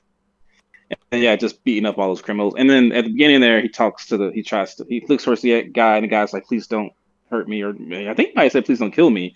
And at that point, you can start to see what the thread of the film is, and it's about like what is he doing more harm than good? Um, Right. and then you get more. One part of his dialogue that I really loved is that he's like, "I'm not sure Gotham City can be saved, but I have to try." Like that is such a Bruce Wayne thing. Like I was talking on the other podcast that Batman has the most daunting task of any superhero. He has to save the unsavable city. Like Gotham is just so corrupt, and it's such a impossible thing to do, but he has to try. Yeah, he also says that he doesn't know if he's making a difference, but it doesn't matter, Yeah. because he's on this path. And I like what we're talking about here. I like the fact that, and this could be a negative to some people, but to me it's a positive. I like that the second year Batman has basically all but killed the Bruce Wayne. Like, he is, like, a lot they say, like most of the time, like, no, this is your mask. Like Rachel says at Yeah. the end of Begins, like, no, Yes. he is Batman. Bruce Wayne, he could care less. Like, and I like that this movie Mm. doubles down on that. I know a lot of people are like, well, I can't rank Pattinson on Bruce Wayne because he wasn't Yeah. in it much. I don't care. It's so good. I have seen that critique from a lot of people that like, well, I don't know what this Bruce Wayne is. I don't care as And much about the Bruce Wayne part. Like, Right. I the didn't. thing Note is that though later. is that Yeah, the not thing the is Bruce that Wayne, it's the Batman. exactly that is a facet of that's a mask that he puts on. And Christian Bale was like perfect Bruce Wayne. Like I was watching some stuff. He is just Christian Bale's such a great actor. Like he slips, and you could tell he's purposely saying things as Bruce Wayne to throw off stuff. And then but you can tell that there's something behind it though. He still has the Batman brain and gears ticking. Like like when he's at the dinner with Harvey Dent and Rachel Dawes and the Russian Ballet, and he comes and like, "Oh, Harvey, like Rachel's told me everything." Oh no, he's like, he's like, "Oh, let's put some table together." And he's like, "You sure they'll let us?" Like, "Yeah, I own the place." And like, he's he's he is the egotistical, uh, billionaire playboy. Like no one believes he is. And then when he's talking to Harvey, and he's just like, "Who elected this guy?" And like, he's talking about Batman. He's so good. That scene is amazing when you just see it lingers on Bruce just a little bit, and he's just taking in how much he appreciates Harvey's backing him, and like Yes. we did, who Yeah. let scum take over our city, and then the Caesars thing, you either Yeah. die a hero or Exactly. live long enough. It's so good. And then later on when he's giving that speech, when he's like, I believe in Harvey Dent, nice slogan, Harvey. But I started paying attention to him, and then everything he's been doing that, Yes. and then that transition. Then he goes on to the rooftop, and he's talking about, Yeah. now the day is coming. You're right, man. The ability for Christian Bale to be a billionaire playboy, but then there's a heartfelt moment, and then he's Mhm. Batman is just so good, man. Yeah. Yes. So, but I do get that some people could miss that, but for this movie, it works for everything this movie's going for. Yes. It's funny, Robert Pattinson. I've grown to love Robert Pattinson. Like I've watched so many interviews of him recently, and this is why I think he totally gets the character. He was like, someone asked him about his Bruce Wayne. He was like, well, if I played a Bruce Wayne that had like three different personalities, he's thinking about like the Bruce Wayne that the Playboy Bruce Wayne, the Bruce Wayne that's just in front of Alfred, and then Batman. He's like, that would almost be more psychotic, right? For a person to just seamlessly go in between these different personalities and still be someone like he'll be even more psychotic. So I decided to play it like I'm just always this person because he's given up on everything else. Like he doesn't think of life as Bruce Wayne. And I love emo Bruce Wayne. I loved it. I I do don't care if too. he's mad at Alfred sometimes. Like I don't care if he's like Alfred, you're not my dad. Because how Like could you I don't care. not I love be I love emo in emo his Bruce Wayne. situation? I think that when he's talking to Falcone and the hair is in his face a bit much, I knew people were going to get on that. Didn't bug me, but I knew people were going to be like, "Man, I gotta get his hair out of his face." Now, question for you guys, because we're on Robert Patterson, and you just said that he's fantastic and you love him. I want to know how you guys feel, and I like I said, there's an scapegoat that we'll talk about later on when we get to it, but how do we feel about when he made his? I had all the faith in the world. I was telling everybody, shut up. Everybody said something about Michael Keaton. He made them eat their words for 89. For 89, he was the best Batman we'd ever seen. He set the bar for the next level of superhero movies. When Christian Bale was, I mean, for the most part, he was an unknown, right? Heath Ledger, yada, yada. So I said, guys, just let's see the movie and we'll make a decision afterwards. But when in the middle of the pandemic or whatever it was, when he said, oh, I'm not working out, I don't want to continue this stereotype body, blah, blah, blah. I was like, really, dude? You are a superhero that is in peak physical condition to do this. You need to be able to pull the part off because you have no superhuman abilities for the most part. But like I said, there's a little caveat to that. But my one defense of this, other than the other part we'll get to, is he is Batman so much that I think, unlike Batman versus Superman, where he's lifting and he's bulking his body up, he's Batman so much. I think he's kind of work strong. You do the job so much, you're work strong. It Yeah. doesn't necessarily show. That's my kind of defense in it. What are your guys' thoughts on his physique to his Batman? I think the suit and the sound design do a lot to save that. Personally, I don't think he really reinvented the wheel. I'm just curious what you guys think about his physical I mean, form. he seemed to be in. I think he was over exaggerating or underselling himself because to me he clearly got in bulkier shape, but it was like a fit shape to me. Also, I personally don't need. Okay, Ben Affleck looks great. Like he in that scene where he's working out, I'm like holy crap, that's Batman training. It was great Batman training montage. But I don't need a very bulky Batman that of that. Like to me, he has to make the most of being quick and strong, and to me, that Right. bulky aspect of him doesn't really lend itself to that. And so I was completely fine with that. And also, I think when Pattinson walks as Batman, he walks he he takes up space, right? Like he's around a crime scene, he takes up space. People have to move out of his way, things like that. To me, he carried himself as big. I don't know if you guys have ever dressed up as Batman before, but I've done this several No, times. just as And Sean, you Bane. see me just and so like we had we I would for Halloween at our job. Me and Sean, well, I know Sean is from working at Payless Shoe Source for years until it closed down. And that's still open. But Was that so your anyway, fault? Halloween. No. No. Halloween treat day. I would dress up as Batman in that full Batman suit. And when you put the suit on, you walk a different. You just naturally walk a different way. You walk with more, like you taking up more space. And I feel like that's what he did. Like the cape and stuff, it just all makes you bigger. And I feel like Robert Pattinson carried himself that way, like more than I think any other actor sort of has. Like I felt when he walked around the room, I felt his weight being shifted around. So I didn't need him to gain a bunch of weight to do that. And also because he's not going to be, he's in a suit most of the time anyway. Like why hurt yourself to go through all of that? Right. You don't have time to heal from exercising. You are Yeah, exercising all day long. It yeah. just Christian Bell, crazy. Like oh my, he's a Well, he committed gained actor. like he went from the mechanist Mechanist, whatever. Yeah, if he gained yeah, like 40 pounds in machinist, what however you 3 months. pronounce it. Yeah, my bad. Yeah, But well, yeah, he was in the machinist, and they were like, machinist, you thank need to you. gain some weight. He was like, all right, and he gained like I think he said he got to like 220, and they were like, holy crap, you weren't supposed to gain this much weight. Like you're not Batman, you're a fat man. And then he trimmed down, and then the Dark Knight he learned his lesson even more. He was a little trimmer in the Dark Knight and the Dark Knight Rises, but in between those movies, his weight just fluctuated because he did the machinist and did Batman Begins, then did something else to take his weight down. Then did a Dark Knight. Then he did um what's a Hustle movie wasn't about wasn't boxing? hustle. No, he Oh, was the opposite of Mark Wahlberg. Oh, I can't think oh of the the movie. fighter, I love the movies. fighter. The Fighter. oh, He did the Fighter. It was the Fighter. Yeah, Yeah, and he got down really slim. And then for Dark Knight really. Rises, he got right back up.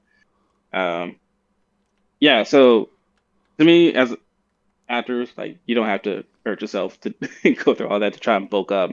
So I was completely cool with Pattinson not bulking up to those extremes. a lot of the Right. best athletes in the world will tell you that there's a very fine line between too big, where you hit some seriously diminishing returns in your other categories. Has zero issues with Robert Pattinson's shape or what he looked like, or as Chris said, very impressed even by sort of how his presence felt in the bat suit. Yeah, Yeah, I think a yeah. When we gymnast want to body see is probably that, the best way to go. I do too. Yeah, yeah. Gymnast body. Um, and I love that when he took his shirt off, just like in Batman and the Dark Knight. You see all the scars that he It's has, almost like it's and a very almost Batman approach. It's like every muscle counts, or every. It's not just the lifting and the strength yeah. building. He seems like Right. maybe he's doing some regenerative yoga or Pilates. Like he's probably hitting things exactly and Mm, precisely right, just like you would in any other regard. yeah. All right, so that's up in the movie. So so that's kind of the beginning, and then he investigates the crime scene. Um, oh, and then you get to the point where he's doing the eyeball thing. He sees the scene, talks to Gordon, sees the kid again. The kid, of course, reminds him that he lost his own parents. They didn't do the origin in this movie. Okay, so I don't I have an unpopular opinion here, but I love seeing the Waynes get killed. Like because What's wrong with you? I love Batman. I love him so much, and that moment is the most pinnacle moment of his character. And so for me, I like seeing the most important moment in his life redone a bunch of times. Like, I don't care. And also it reminds the audience of why he does it, of the reason why he does it. And I feel like some movies miss that aspect of certain characters. Like the last two Tom Holland Spider-Man films, you don't see Uncle Ben die. Um, and I think that's missing from it. Sure, you saw Uncle Ben die at other times, but you have to you have to remind yourself that these are new characters. These are new iterations of these characters, and they need those things that inform those characters. But I feel like with the most recent Spider-Man, they finally got that back with this other certain character, something happening to them. And you finally get the sense of like this character has so much stuff weighing him down, but no matter what the tragedy is, Spider-Man always finds a way to still be positive, to still see the good in people. And I feel like that was missing from the previous films, which I don't really love the two other Spider-Man films. I do love No Way Home. I don't love the other ones. And so I don't mind seeing the Waynes killed, and they didn't have that here. I think they did a good job of kind of replacing that with the young boy, Bruce Wayne, seeing himself in him. What you guys' thoughts on not having the Wayne murders in this one? Best Spider-Man what? Sorry? What is that one? Spider-Man. One thing I love that movie, The Amazing Spider-Man. No, I'm just saying that. I was just saying that's my favorite Spider-Man. Is Andrew Oh, I Garfield. love the Amazing. I love Andrew Garfield's my favorite Spider-Man, and I've been on this hill Yeah, for a long time. But yeah. Thank God, somebody else one is there thing, with me. Uh, okay, his Peter Parker is a little too cool for school, but you know I'm fine with it. right, But his right. But Spider-Man to me is great. Also, I think so. I think the most recent film really highlighted how much better of an actor Andrew Garfield is than the other two. world class. Oh Like, my God, man! I yeah. wanted to cry on screen like 4 times. Or well, I was gonna, watching it, but But one thing okay, this is a very unpopular opinion, but this is I know The Amazing Spider-Man 2 isn't a great film. I have issues with that film, but it might be a top three of my favorite Spider-Man films because there's something about it that's like, I think the suit's amazing. Also, I love seeing the stuff with Gwen and and Peter. I think it's so good. Like he's like Gwen. Wait, no, no, no, no, no. Like he's such a good actor, and then he goes through the sulking time of just like I can't do it, and then finally he's able to come back, and the crowd and the people of New York is all has his back and stuff. Like, sure, I didn't like stuff with Electro, although there's a great scene of him saving everybody on that staircase, and him having to yes. quickly think and save them. They can't touch the rails. He's like he has to think really quick how to save them all from getting electrocuted, and he does it. Really show how smart he is. But that movie also showed his relationship with the city of New York. But I love that movie also. Even though I fully accept it, that's not a good movie. But No, I it's love. it's not a good movie, but I'll tell you, man, the chemistry, the acting, and the loss, the it feels Yes. like the once in a lifetime, the connection, the soulmate, like it just that movie, the emotions and the love story land so hard for me that yeah, I just love that movie, and then yeah, it just kind of dang, I love that the chemistry between I those two. hope I hope Andrew Garfield comes back. I think they're going to make him come back. He's They've cracked open the multiverse. I think I can see him coming back, and then also introducing Miles maybe. But anyway, we're diverging here. yeah, sorry, nerding So out you're good. hard. We diverge a I lot think on you're this. allowed One to thing, this diverge whole when you. episode is a divergence from our regular podcast. Yeah, Our that's why. episodes are more That's tangent why than we call ourselves podcast. rants and reviews. Yeah. Well, and I think Yeah, once you're 2 hours into a video, I think you're allowed to have some divergence and have people expect that. Yeah. Real quick, because Chris, you touched on it real fast, but we're focusing in on we're trying to move the story along, to get to the spoilers. But Pattison, I want to ask another question. We talked about his physicality. Now let's talk about the damage that he took. Now we were talking about Christian Bale. You were talking about how you could see the scars, and every time, like when he hit the wall, like, did you get mauled by a dog? It was a big dog. You know what I mean? Like yeah. there's consequences for his actions. Like in the next movie, he's like, well, I've seen worse cartilage. No, you have no cartilage. Like I cannot recommend you go hell skiing. In this movie, it's just like, when he hits the bridge, when he does the flying squirrel, he hits the bridge in the car and the light, then he gets shot all a bunch of times, explosions. I'm like, are there any? Now, there's a caveat. There's an scapegoat that I want to get to when we get there. But I was just like, he felt like, and in the trailer, this was my biggest concern with the movie and my biggest irritation still. is that scene when he walks in and the muzzle flashes all light up and people are a foot from him and they're point blank shooting him. It feels like Christopher Reeve's 77 Superman when he's walking down the hallway with the flames and the machine guns. I'm like, what's happening? I don't know. What are you guys thoughts on that? So I was always, I think the squirrel shoot crash thing, that was really rough. That was probably the roughest thing. It was like, that might be death. Yeah, that wasn't crazy about that. Yeah. I am always fully on board for Batman having a fully bulletproof thing. And so I'm fine with it. Sure, you might ask, like, well, why don't they just aim 1 foot up and go over his face? But I'm fully fine with it being completely bulletproof. They also made it look like it was bulletproof. Also, you see by the end of the film, you see him battered. Like it's like playing the Arkham games. At the end of it, like things are just torn up. Like, I wanted to see them have more. Oh, I interrupted you. My fault. Go ahead. I was done. Go ahead. I wanted to see all the bullets have like maybe a little more impact on like just like his momentum, like just the sheer force hitting. That would be my only minor complaint. The flying squirrel thing aside, but at the same time, you feel like maybe he's you can just chalk it up to like, well, he's just kind of practiced at that, or he's expecting. He's a smart guy. He knows he's like bracing himself as he walks. That's why he's not sprinting or whatever. But I would have liked to seen a little more just sort of recoil impact on his movement. Because I was irritated with that he gets shot and he like flinches a few times.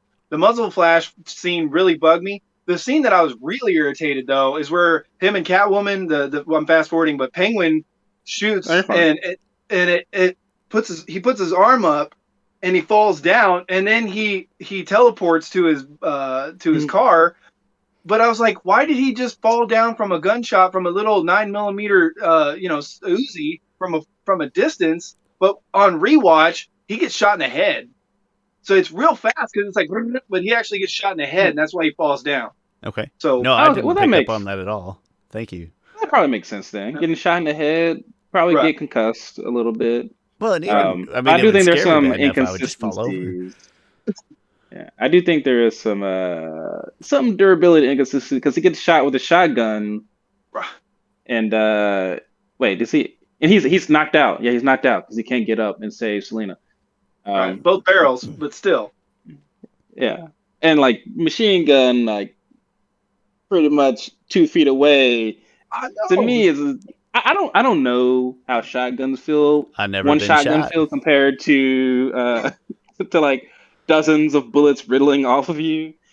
I guess they're like should be relatively close. I mean, should call some riddle him with this. Ooh, riddle helicopters. In a movie where everything is so grounded and it's working so well, there's just a few scenes where I'm like, I mean, he's basically Superman, but then all of a sudden you ground him back down, and it just felt like a little bit more consistency and like something where like to me the power levels really matter to me. I don't know why, whatever, but it's like in the first Avengers, Captain America, the first Avenger, he's here, he's like a wrestler basically. And then he's pretty good in Avengers. He's upped his game a little bit. But then you go to the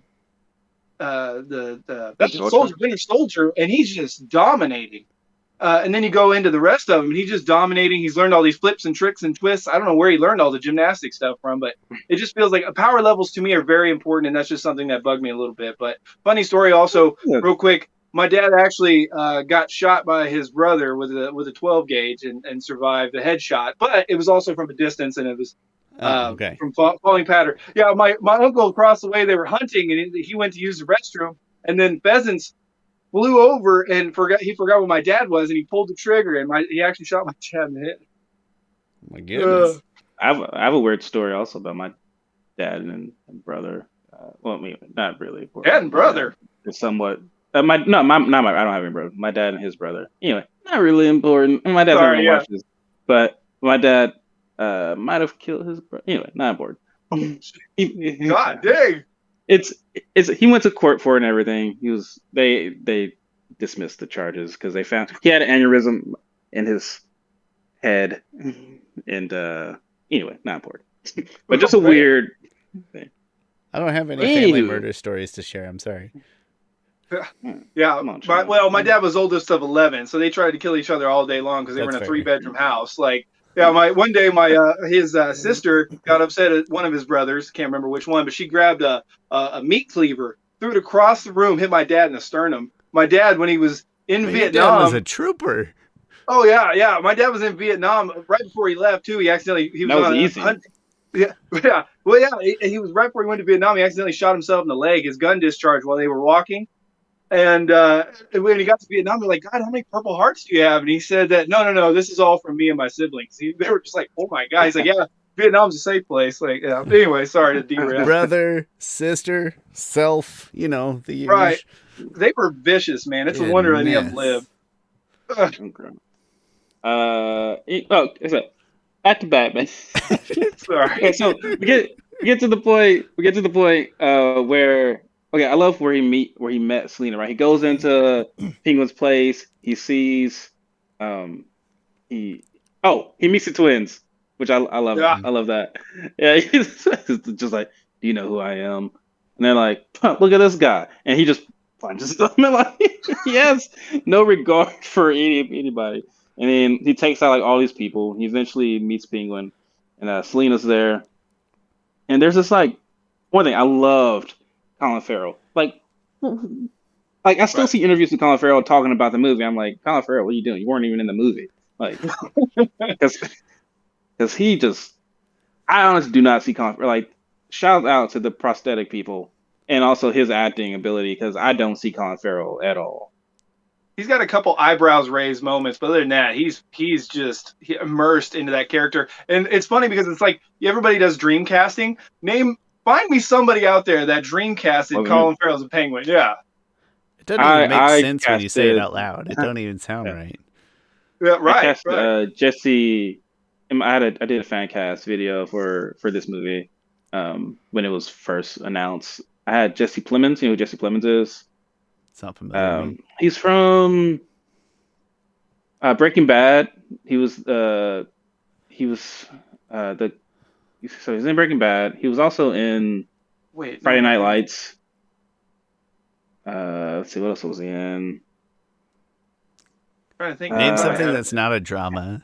All right. I can't think of movies that he was in. Anyway, who was he in Breaking Bad? He played Real Creep.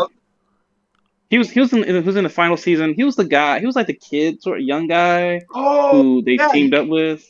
Yeah, he was in The Irishman. Yeah, he was Yes. What's his name's son? Al Pacino's son. Yeah.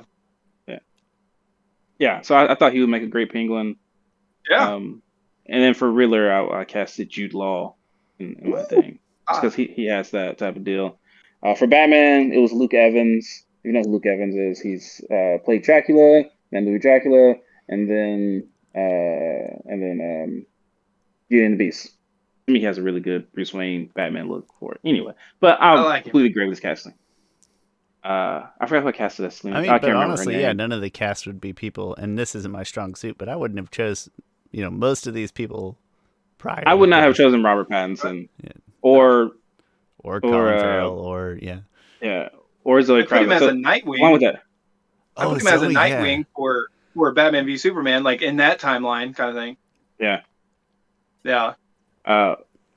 So he meets Selena, and I love he noticed his detective work is good. He's able to pick up on clues. He sees the boots in the pictures. He sees that she's wearing the boots. So he's like, all right, Penguin's I don't have a real lead off the Penguin. Let me go ahead and track this girl where she's going. And they have such a good, eventually get to a point where they're talking to each other.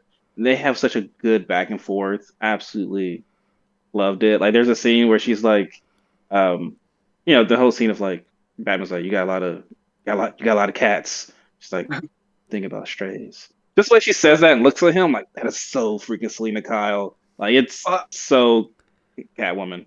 The fight scene between them two is really good too. It kind of feels like my nephews, when we're like playful fighting, and then all of a sudden they take it to the next level, and I gotta like put them down. Yeah, like I that was good. And her nails, man, like talk about a natural way to bring life to that character. And then the chain later that she uses, the ski mask, dude, everything works so well for her. I'm so glad that she did not get the role in Dark Knight Rises. I really like Anne Hathaway. I don't understand why everybody craps on her. She would not have been right for Rises. I don't think she would have been right for Rises either. I love Anne Hathaway. She gives to me the best Catwoman statement I've ever seen in anything. Like at the end of it, she's talking to Batman. She's like, "Come with me. Like you don't owe these people anymore. You've given them everything." And Batman, of course, like, "Not everything. Not yet." And I just love it because that's so Selena of being like, "Look after yourself. Like, what are you doing? You idiot. Like, you're gonna die. Like, just think of yourself." Her speeches are so good. The batten down the hatches speech is so good. Yeah. Yes. God dang. That was like the first trailer for it, I think. Yeah. Yeah. That was good. I think so. But I think it's also here. Well, it also illustrates that Batman doesn't care about her at all. Because like she's like, hey, I gotta blend into the situation. I can't make eye contact too long. Like I don't want to. And he's just like, no, go make contact. Go talk to him. He doesn't care if she dies for the most part. So she's like feeling a little romantic connection. He doesn't feel anything. I think he cares, but he's also like, I need you to do this thing. Like if something happens, I'll come in there. But he is putting her in danger, and he knows he's putting her in danger. But yeah, that back and forth between the two of just like, she's like, no, I can't go back because if I go back, he's gonna notice me. Yeah. But she says it in such a way. He's like, no, I need you to go back. I need IDs. Like you have to stare at them for a while, and also the whole detective aspect of it. He needs to get these IDs of people. That was so cool. The casting is amazing all across the board for the most part. There's a couple nitpicks I'll get there when we get there, but she nails everything. I couldn't imagine a better actor in that role. The only, and this is minor nitpick, but I feel like you'll probably forgive me, is that like the cut ski mask, like staying on her nose, or just the idea of a ski mask, like she would have found something better for the net. Like that was the only minor complaint I had. She'd have found a better mask. But it works because the rest of it's like it's a motorcycle suit. Just like Batman has the ability to wear a motorcycle suit and then put on his armor and blend into the crowds but so like easily. It's constantly he's got the raining there. Have you ever worn a ski mask in the rain? Right. When he rips the mask off. Right, when he rips the mask off Penguin later when it's raining, it's heavy and you see the rain just like fly off, man. Yeah. I feel like she would be too smart for that. She would find something more repellent, I think, that would hold less. That was a really minor nitpick. I was just like, no, that ain't right. I do think they could have been a little better on the mask aspect of it. Although, again, I found myself, it's not as comic book accurate. Like, it's funny because Anne Hathaway's Catwoman, like, she has the goggles and stuff, and then when she flips it over, she has cat ears, which is Chris Nolan's a freaking genius. Yeah. Awesome. But and she's just like, she just has this mask. And I maybe could have done a little bit more there, but I didn't find myself missing goggles and a whole head Catwoman type of me neither. Look, the motif. Sorry, guys, one sec. Yeah. No, I can't stress enough. That's very minor nitpick, and I didn't have a better solution in mind. I didn't miss the kind of hashtag extra get up either. I was totally fine with everything else about the outfit. To me, she was. I love this. This is the best, I think, Bruce Wayne, Selena Kyle relationship I've seen. Because you can tell that he starts to feel something for her at the end. But even he's like, this is probably not going to go anywhere. So I'm not even going to try it. And she's like, hey, you should come with me. He's like, And then she's like, no, your heart's already taken. Like Gotham has your heart and stuff. So good. And then also... And I don't care if we skip around here. We don't have to go in chronological order. But the scene where there's so many good Batman Catwoman scenes, like when they're both fighting and stuff, and then a cop comes in, he grabs her, and there's this, and you can tell that just this great chemistry between the two. Like she calms down for a while, and like he's calming down. They're just kind of embrace each other, and then they're like, and then she's like, and then there's a scene where she's about to kill I think Falcone. And he takes her and grabs her. And that's the type of embrace of like, you're better than this. Like, I know you can be better than this. And she accepts it. It's such a great relationship between the two. I think they really work off each other really, really well. Yeah, the chemistry between them two and then him and Gordon, Batman and Gordon, is just fantastic as well, yeah. There was like so much rumors about Robert Pattinson and Zoe Kravitz. Like there was one about Matt Reeves was mad at Robert Pattinson because they had sex in the Batmobile, that she was pregnant. It was some weird, outlandish rumors going on. Oh God! Just people with I too didn't much hear spare about time that. on their hands. Yeah. Well, they did. Okay. I mean, this was a long production, I think. So who knows? But Well, yeah. I mean, by that point, she would have had the baby by now because they filmed in like 2019 or wait, no, 2020. well, yeah. But I think Yeah. Scarlett Johansson was pregnant during the Avengers Ultron. I think, right? I mean, they can do. I'm just saying she would have had the baby by now. That's what I would have said if she did get pregnant. You know, she's not pregnant. Yeah. Oh, Sean, any thoughts on Catwoman? Any other thoughts? No, overall, I love the approach to the character, the outfit. Big fan.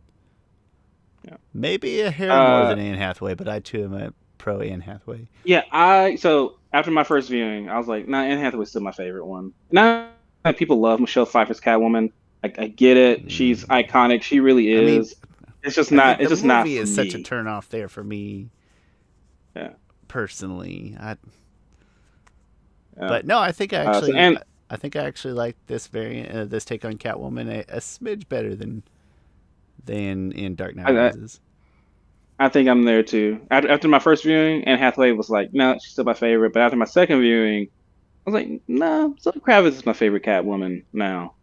You know. But if you can break into a safe that easily, why are you still in Gotham, living in kind of a rundown spot? Like at least like, I feel like in the animated series, most of the time she's in a pretty cool flat, or she gets in and out of situations a little easier. I mean, I'm just saying that it's weird. I think she's working her way up. That was her whole thing. She was infiltrating that club so she could steal from them, but she ended up and she was kind of using. I think her name was Annika. Her name, the Russian girl. Her girlfriend, yeah.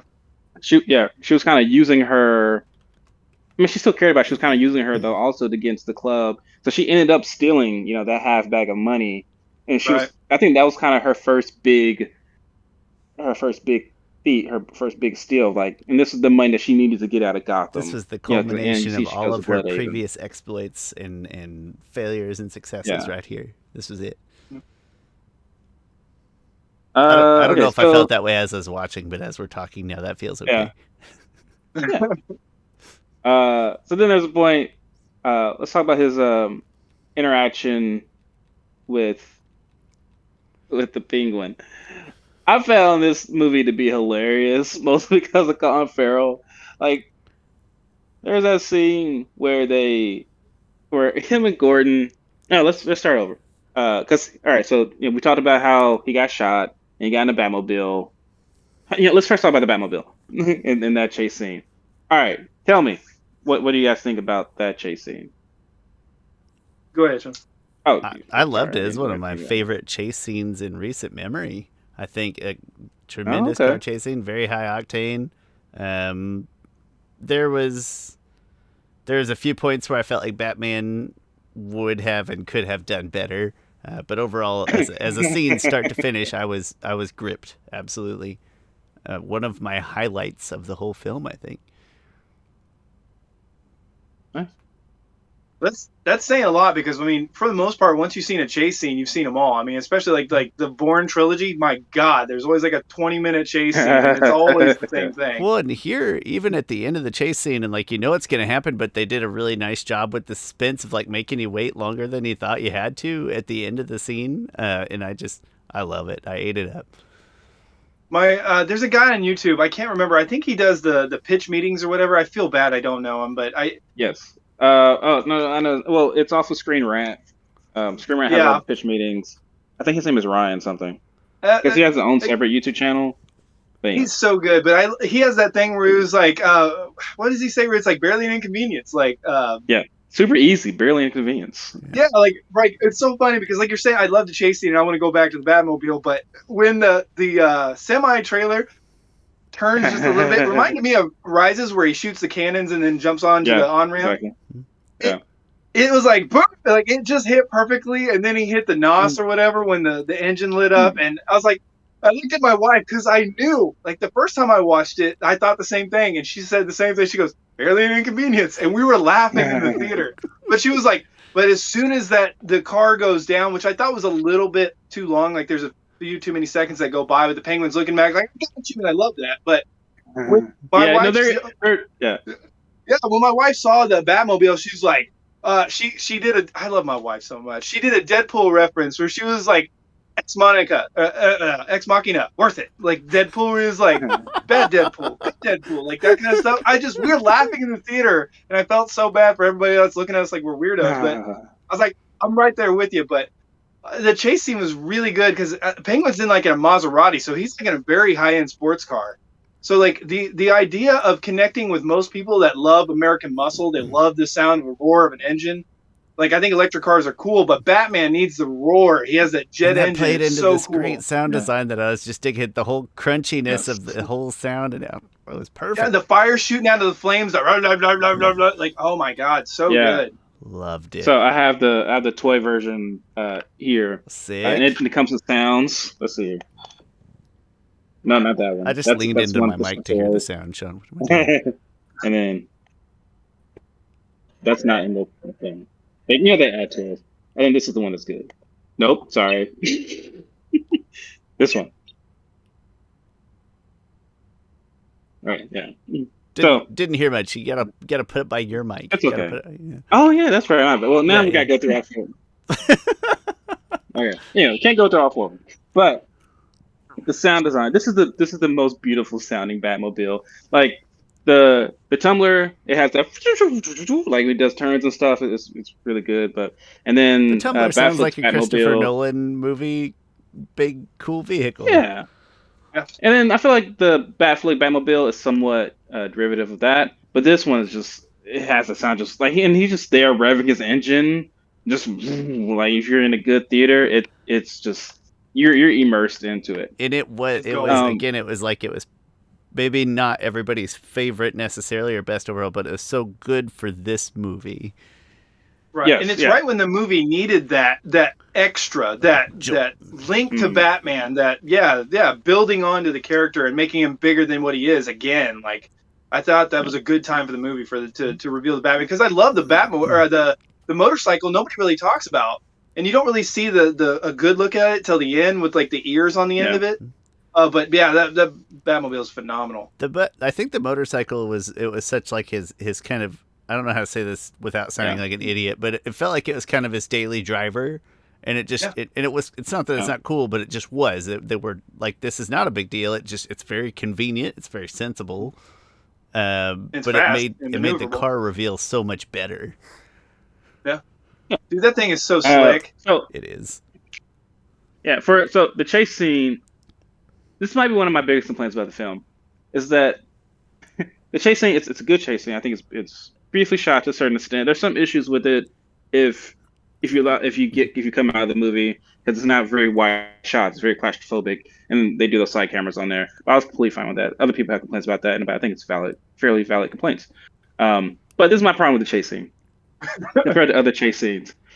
The chase scene feels almost inconsequential, because the purpose of that is that he's just trying to get the penguin. So he's just trying to get the penguin so he can get more information or something. And so to me, that a good chase scene has a little bit more stakes. Like the chase scene in The Dark Knight, he's trying to get the Joker, because the Joker is just the thing he's the force of anarchy. He has to capture the Joker. And also that chase scene is really good because it's like a bunch of different chases. Like the Batmobile gets blown up and then someone comes out of it. One of the best moments of that. The transitions of the guns, I love that so much. Yeah, pistol, shotgun, rocket. Yeah. Yes. And I think the chase scene in Batman Begins is better. I don't think it's better shot, but there's more stakes. He has to get Rachel to the Batcave to save her. Like there's a bunch of stakes in that. The chase scene in Dark Knight Rises, I think is better because like we gotta get rid of the bomb. Like even though it's different, it's not really a Batmobile chase scene. But that's gotta get the bomb. Also, he does a lot of good maneuvering. Like he does he takes out like different cars in that scene in a way that's so very Batman-esque. Killing people, yeah. I will say, he doesn't kill. only at the end there. Some of them kill themselves. Like they end up anyway. Kill themselves. But then we get to the Batman v Superman chase scene, and I'm like, this is a great chase scene. But yeah, he's just murdering, mowing down people, like as if they killed his parents themselves, as if all of them just all shot them, shot his parents, and he's like, I'm gonna kill all of you. Okay, so chase scene, I love the chase scene, but I think it just could have had maybe higher stakes. I hadn't considered stakes before. I just kind of taken the chase scene in a nutshell. I think that's in a nutshell. I think that's nice insight. I'd never really looked at it that way. But the Batmobile itself, where do you rank this amongst the other Batmobiles? How do you think about it? Like, cause, it's very much a car. Shawn, have you go first? Same thing as earlier in terms of not going to besmirch and pretend I can picture all the Batmobiles. Animated Batmobile is my Batmobile. That's what I want to see when I see a Batmobile. And then the Tumbler still, and I can't stress this enough, I like Christopher Nolan movies a lot. I like those movies a lot. The Tumbler is not super high on my Batmobile list. I'm going to say this one could be number 2 or number 3 if I thought really long and hard about it. That Batman 89 Batmobile is closer to that animated series Batmobile that I like and that feels nostalgic. So maybe those are my 1 and 2. Maybe this guy comes in 3. Yeah. Chris, what's up, man? I want to hear yours first. All right. So I have to say this: the 89 Batmobile. 92. It's 90. This is 90 because they have the Bat missiles. Yeah. It's iconic. This is like the quintessential Batmobile. This should be the basis, sort of all. Teach the noob, though. Give me the differences between 89 and 92 Batmobiles. Okay, so I mean, really, my biggest difference is that, to me, when you see this, you're like, that's a Batmobile, right? If I saw this just out of context, I'd be like, oh yeah, that's a muscle car. Like I might just think it's a muscle Chris car. had a midlife crisis, and that's what he would buy right there. Exactly, that's exactly what I would buy. The thing is, I think this Batmobile is close. I think if it would have just been, I don't know, if you make these tires bigger, raise it up a little bit in the back, put some more stuff back here, make the fins come up a little bit more, it would be more Batman-y. Get these side profiles here to maybe come out more and be more angular at the bottom. It will look just more Batman. I think You'd be feeling that inspiration a little more from the 92 there. Yeah. I love the engine in the back. Absolutely love that. It's beautiful. And it's great, and it's the engine itself of the car is almost a character of itself. Right. I get people's complaints of the Tumbler. I don't. The thing is, the Tumbler, even still, when I see the Tumbler, I'm like, that's different. That's something Batman could be riding in. And I mean, and I wish the Tumbler was a little bit more not tank-like. It just feels. Very tank-like. I mean, it makes sense, but it just feels like a military vehicle. Right. Yeah, it does. Although the thing about it though is that it's actually like a real car. Like they built that off of like a Lamborghini based. And they built it in England. Yep. Sick. Yeah. My favorite looking Batmobile is the one from Batman v. Actually, I think that's the most. I think that's it's kind of one of my worst chase scenes that I hate. But the Batmobile itself, I think, is the perfect Batmobile to have in a movie. Like my favorite Batmobile is 89. I feel like when it comes to movies, the Batman v Superman Batmobile is one of the best. It has a very clear Batman aesthetic to it, but it still seems very tactful. To me, it's a good blend between the Tumbler and some of the other Batmobiles. Like it's clearly a Batmobile to me. Yeah. But yeah, I would probably say that it's probably just a quick thing. It's probably, I mean, obviously, God, man, Batman, once again, Batman and Robin, that's at the very bottom. I hate that he's exposed. I mean, in person, it's a lot better Batmobile. Have you seen it in person? I hear like every Batmobile you see in person looks great. It just feels they're going for the Batmobile and the OTs, but it just feels motif. But what the heck is this? Corny. I don't even know. It feels wrong. Right. I think they could have done something with it. I gotta say, I love the '66 Batmobile for what it is and in the time that it came out, but it'd probably be next. And then I would, dude, that thing is so money. That thing's so money. Got the phone in there. I just love that car. It's a great car. So good. And then I probably, and this hurts. I probably go Batman Forever, and I love that car. But when you think about the neons coming off that thing, I don't know. And then I built a '78 Trans Am basically from the ground up. Me and my buddies over a span of about 5 years ended up selling it once I got married, had kids, and bought a house. Good times.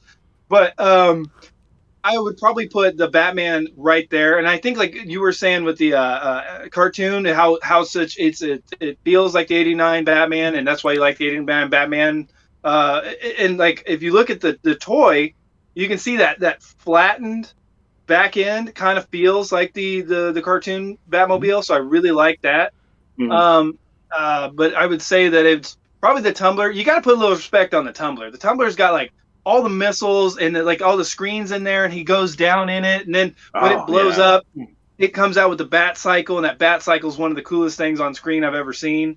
And then I would probably go.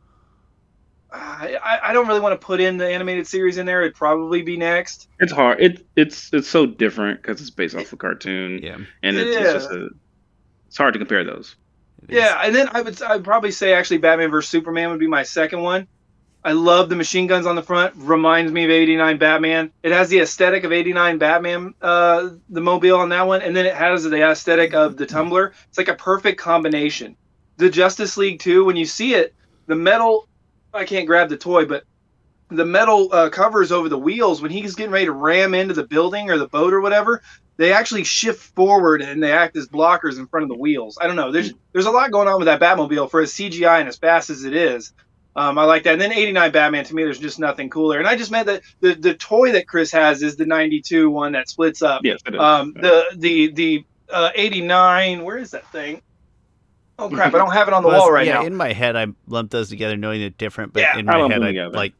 Right. Yeah. The '89 toy doesn't have a hood, but anyway, sorry. The '89 toy isn't as good of a translation. Yeah, it doesn't have a. I think my thing with the Tumbler, the way you're describing the Tumbler, I feel about it how we were talking about the Riddler earlier. Is there something about the Tumbler that like lacks other than just being different?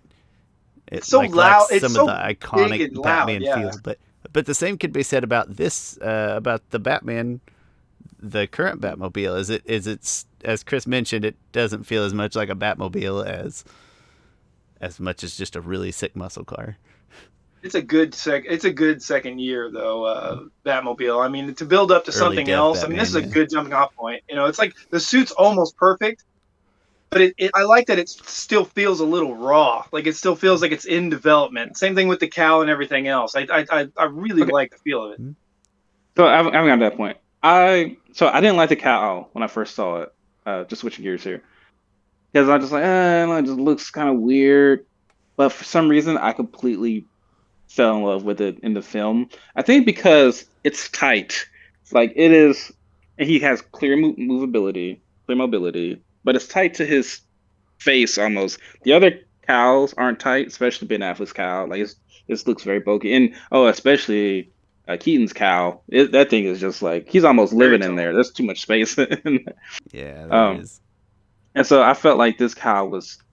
He was able to see. He did so much acting with his eyes, and for some reason, this is the one Batman I feel like did so much emoting just off of like expressions and things, which I think the cowl was a huge part of that. I'm going to wrap up one previous thought I was going to mention is that if I put too much love on the current Batmobile, I'm probably putting too much love from the sounds. Still kind of hyping that maybe too hard, but yeah, there's something about the cowl that was kind of off-putting with like there was like a jut out for his ears, but it was like a full streak, like it went around the back of his head or something. It didn't, but it felt there's something just a little off about the shape. Super minor nitpick overall, but every time he turned just enough to the side and I could see his profile, it felt like there's a weird bump there that I wasn't crazy about. That's my only complaint. That is the most minor, silly thing. I'm gonna see that every time now. I'm sorry. It's on both sides. Like it's intentional. It felt wrong to me. But that's, like I said, that's my only complaint with the whole cowl period, and I would say that's super minor. Yeah, I was surprised how much I was okay with how far it goes back, and how I don't really like how skinny it gets up top. Yeah. Yeah. I liked it. Like it's like here almost. Yeah. Another question for you guys real fast, because this is the first real Batman that we see that when he takes off the cowl, he still has the black eyeshadow. I love that. I love it. But do you guys think that Batman fans would have gone for it? And do you think there would have been any backlash over putting black over the face, like darkening up the face a little bit? Not all the way black, but like you're going into battle, military style, kind of dirtying up the face. I think that would have helped. I think that would have been. I think it was time, but I don't know. Like, don't shoot me in the face. Right, just to right, so you're not revealing this bright pale skin. You know what? Yeah. I can bite with that. I hadn't thought about that much, other than just taking away this obvious target. Right here would be a nice, maybe new idea.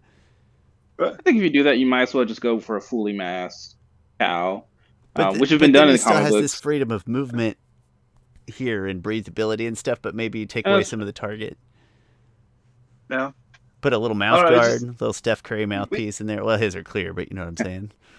Yeah, we'd gone this far. I just thought, like, what if I'd like to just see some testing of him and to see how that would have gone. That would have been a neat new idea that would still make a lot of sense, sort of tactically. I think I kind of dig it.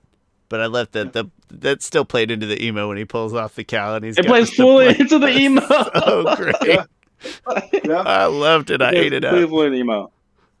Yeah, just he takes off the mask. If he pulls it off, but then later he showers and you see him putting it on after the shower, even without being Batman. It's like, no, this is just how I wear it all the time.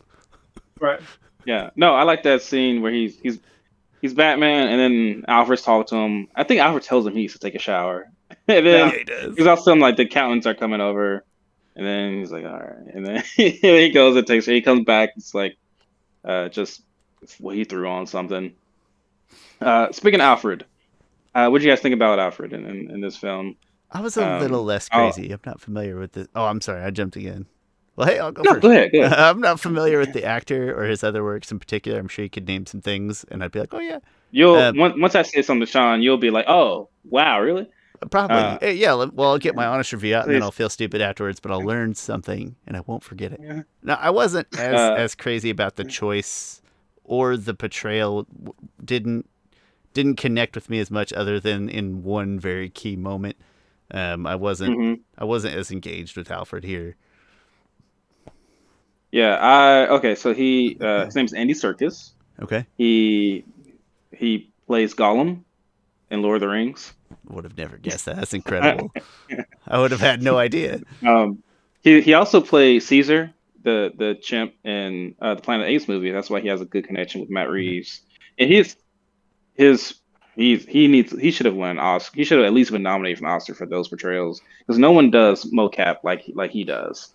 Like those Caesar performances, you made me believe a chimpanzee was real. Like if they could talk and have feelings and a family and stuff. Right. He's also in Age of Ultron, and he's in Black Panther as Claw. Black Panther. Yep. Oh, no kidding.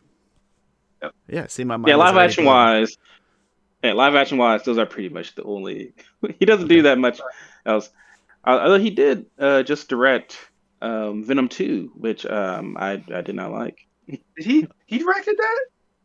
Yeah, he directed that. Oh, sick. Didn't sound right.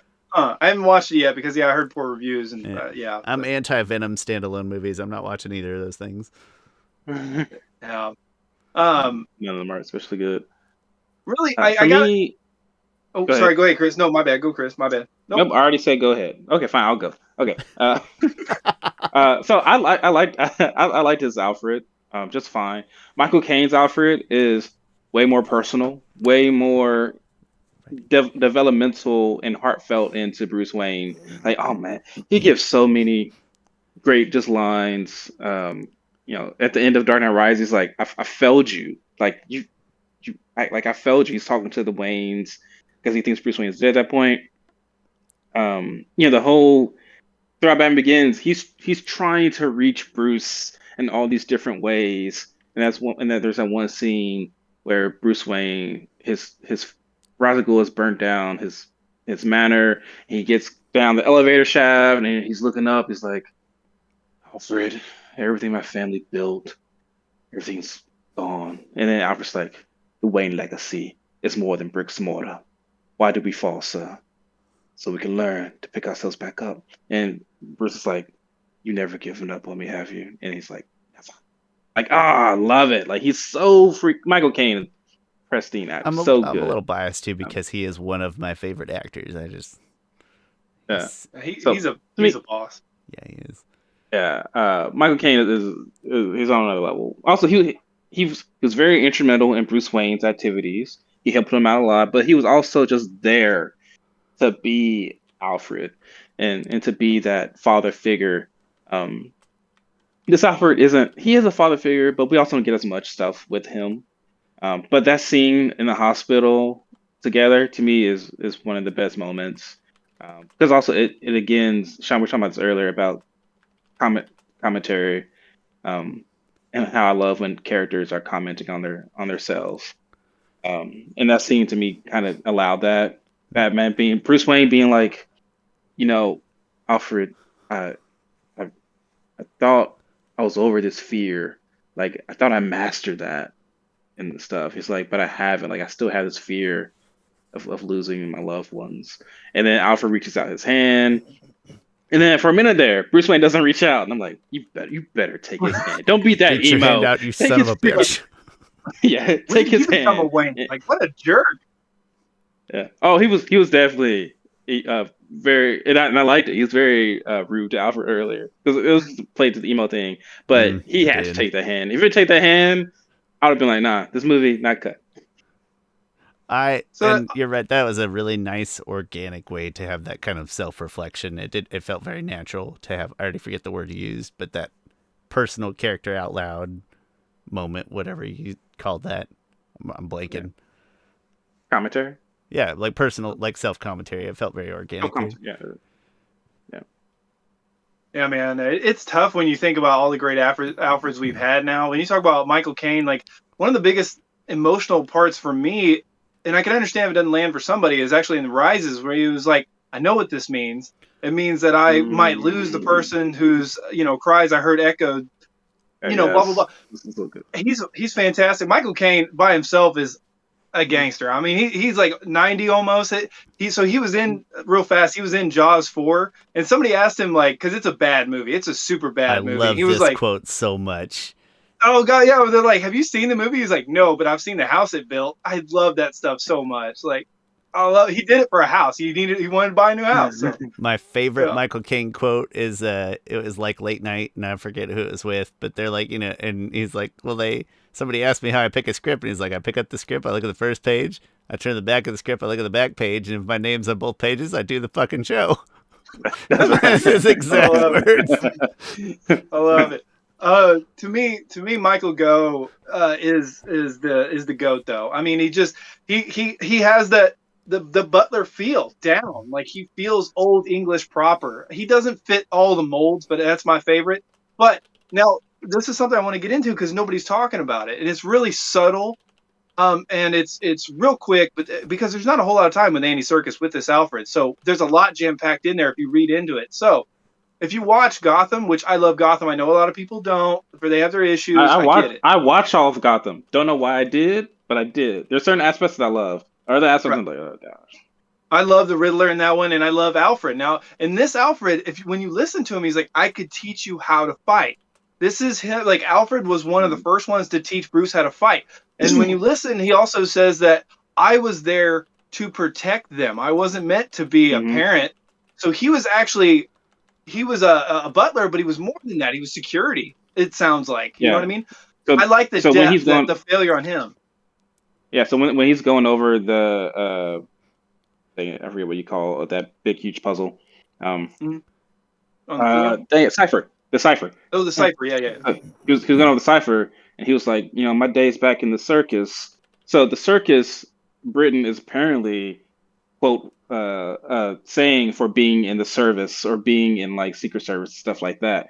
And so he's clearly had this background. So that was a nice sort of way of digging into there also. And that comes straight from the comics. Batman Earth One, written by Jeff Johns. That was one of the first instances where Alfred was like very heavy military, to where he came on to the Waynes because Thomas Wayne was running for mayor, and Thomas Wayne was like, I need protection. And for some reason, he knew Alfred well, and like he needed really good protection, so Alfred was there. But yeah, Alfred was a BA in Gotham also. That was also a good Alfred. I also thought that had a great, him and Bruce Wayne had a great relationship together in that show. Yeah, I feel like this kind of tapped onto that. And I thought for the limited screen time he had, I understand the nitpicks and I understand the frustration and why he would rank low. But for what he had, I thought they did a great job with it. And he did a good job. But he did feel a little weird, like the actor-wise. But anyway. My hot take here is of the animated series, which I absolutely love. That portrayal of Alfred as a character is probably one of my lesser favorite parts. Relatively. Keep in mind, this is all relative, so it's still a high bar. But relatively, one of my lesser favorite parts of the animated series is actually Alfred and the way he's portrayed there. I think Michael Caine is like Michael Caine to me is the best Alfred because he's quintessential Alfred. He's a combination of all of it, right? He's such a great father figure. He's had history in the military in Britain. He's probably not the BA fighter that this Alfred probably is, and definitely the Alfred from Gotham is. But he's definitely had some service there. But also, he can be. As Bridget would call it, cheeky. Like he can quip back and forth and talk about like I should know him. He says a lot of different jokes and stuff there. To me, he's the kind of perfect Alfred. They weren't going for the jokey, more comic relief-ish Alfred here. I think he has a few jokes. I think I can't remember them on top of my head, but they're not even jokes as much as I would say like quips almost. Quick stabs, yeah. Yeah, I will. But Michael Caine also, just like Jeffrey Irons, like they're not just Alfred. They're not just a butler. They're a character. They're a main player in their movies. Like Jeremy Irons. My bad.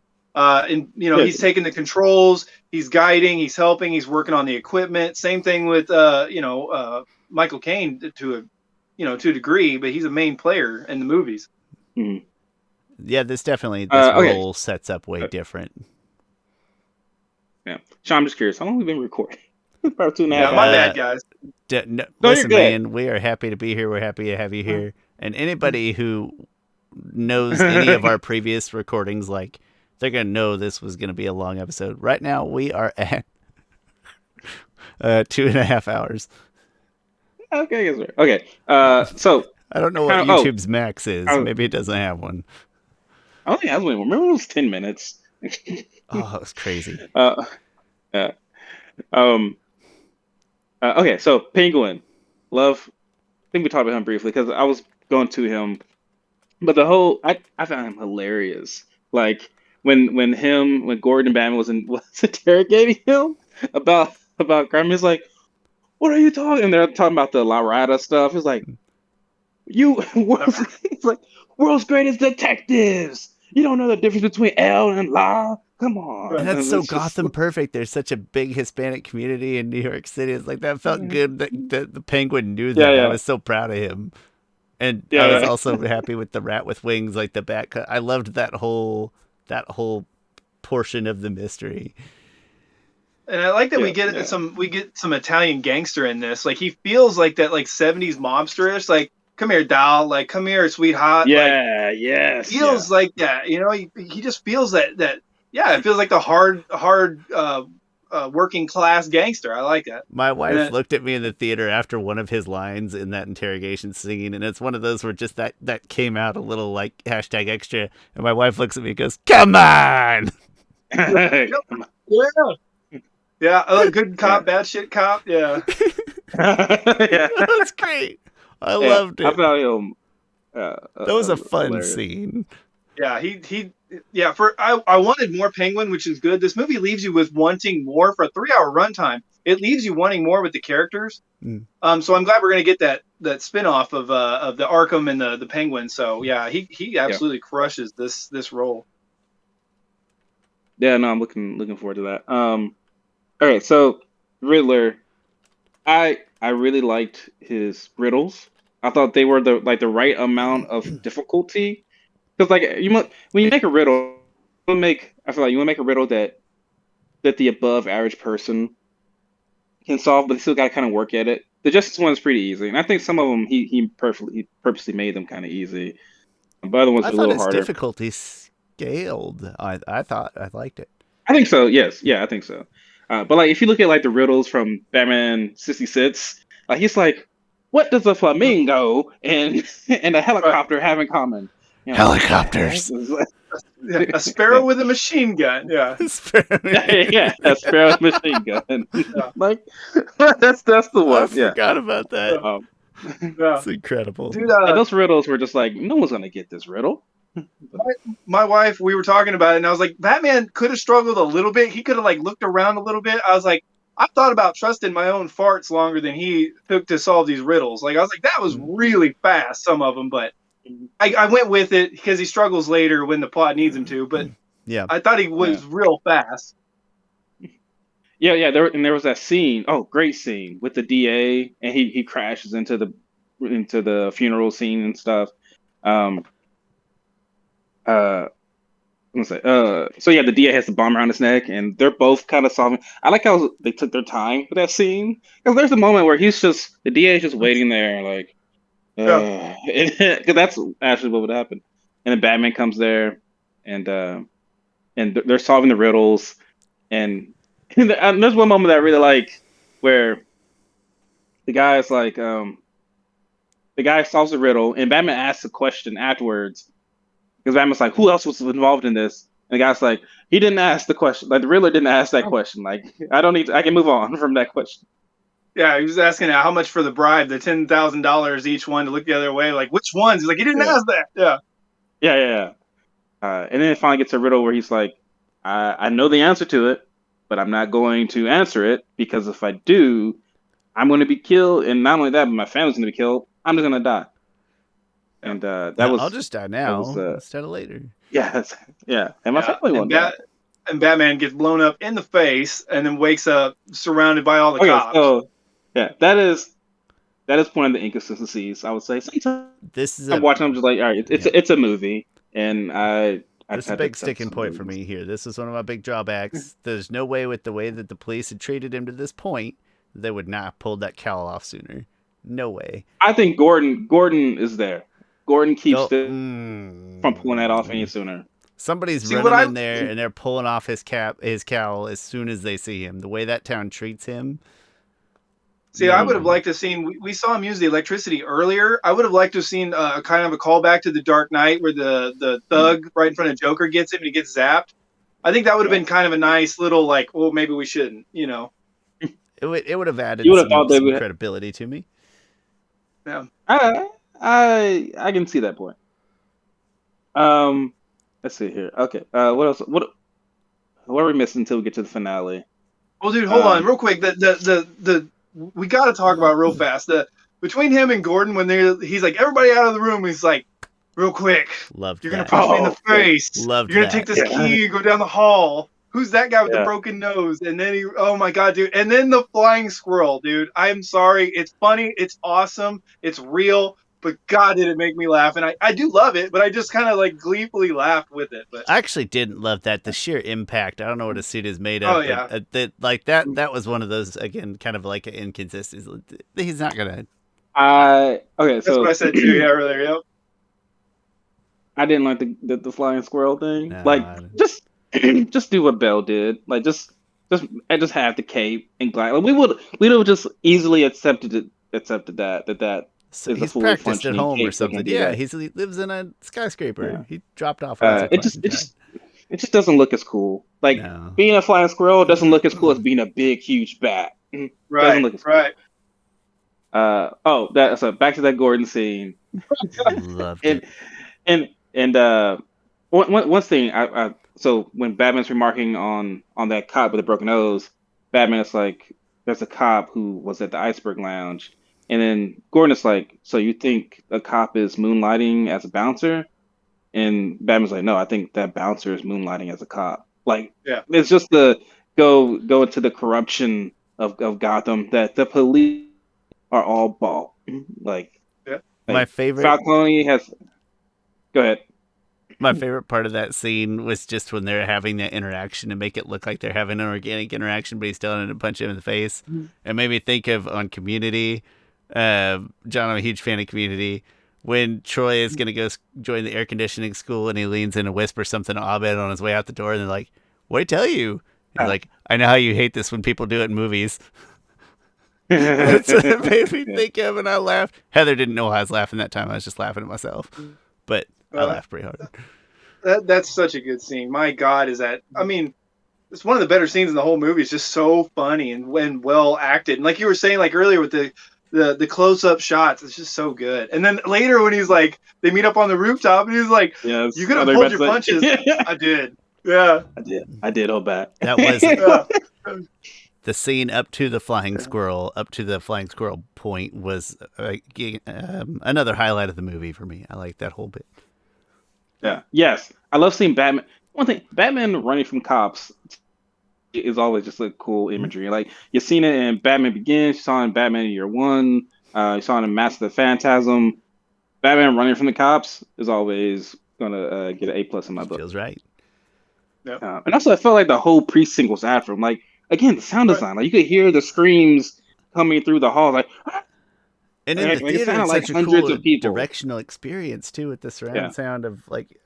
I felt like I was there. It's so immersive. My wife was like, "God, is everybody at work today? Like, there's cops everywhere." I was like, "Yeah, I don't know." Yeah. None of them are walking beats right now. They're all right here. They want to see the Batman. Yeah. Someone probably was like, "Hey, the Batman's here. We're probably going to unmask him." I mean, eventually we're going to turn against Gordon and just unmask him. Probably F him up. Now. Who do you think it is? I don't know. We'll see. Right, bring the Wild Wings. Yeah.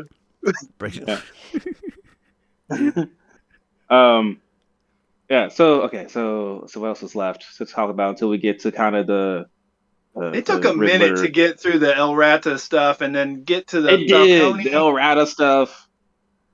All right, so the El Rata stuff. I liked the riddle a lot. This is a part where this runtime where I felt like it was too deliberate.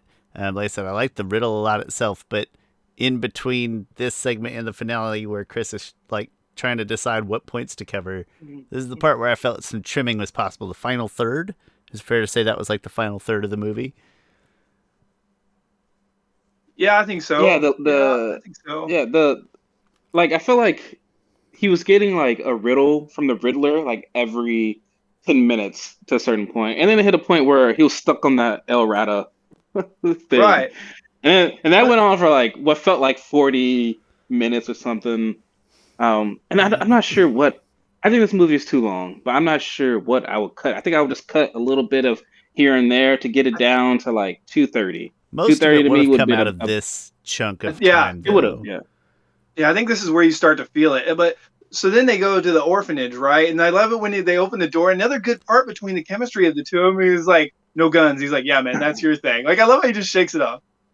Yeah, man, that's your thing. Like, Jeffrey Wright does a good delivery of that line. He does. Oh my God, dude, he's such a good actor. I'm so glad when he was casted because he's gold in everything he's in. He just is. I'm afraid that he might never be an A-lister, but as a B-list, can stick him in anything. He's phenomenal. I have a very high bar for A-list, so I won't get into it. But the thing that's weird, and it works when you think about it, but it's weird. Like, the Riddler is up to this point, he's targeting the corrupt cops, the DAs, all that stuff, right? The commissioner or the mayor. But now all of a sudden he targets Martha and Thomas Wayne and Bruce Wayne by default. The sins of the father.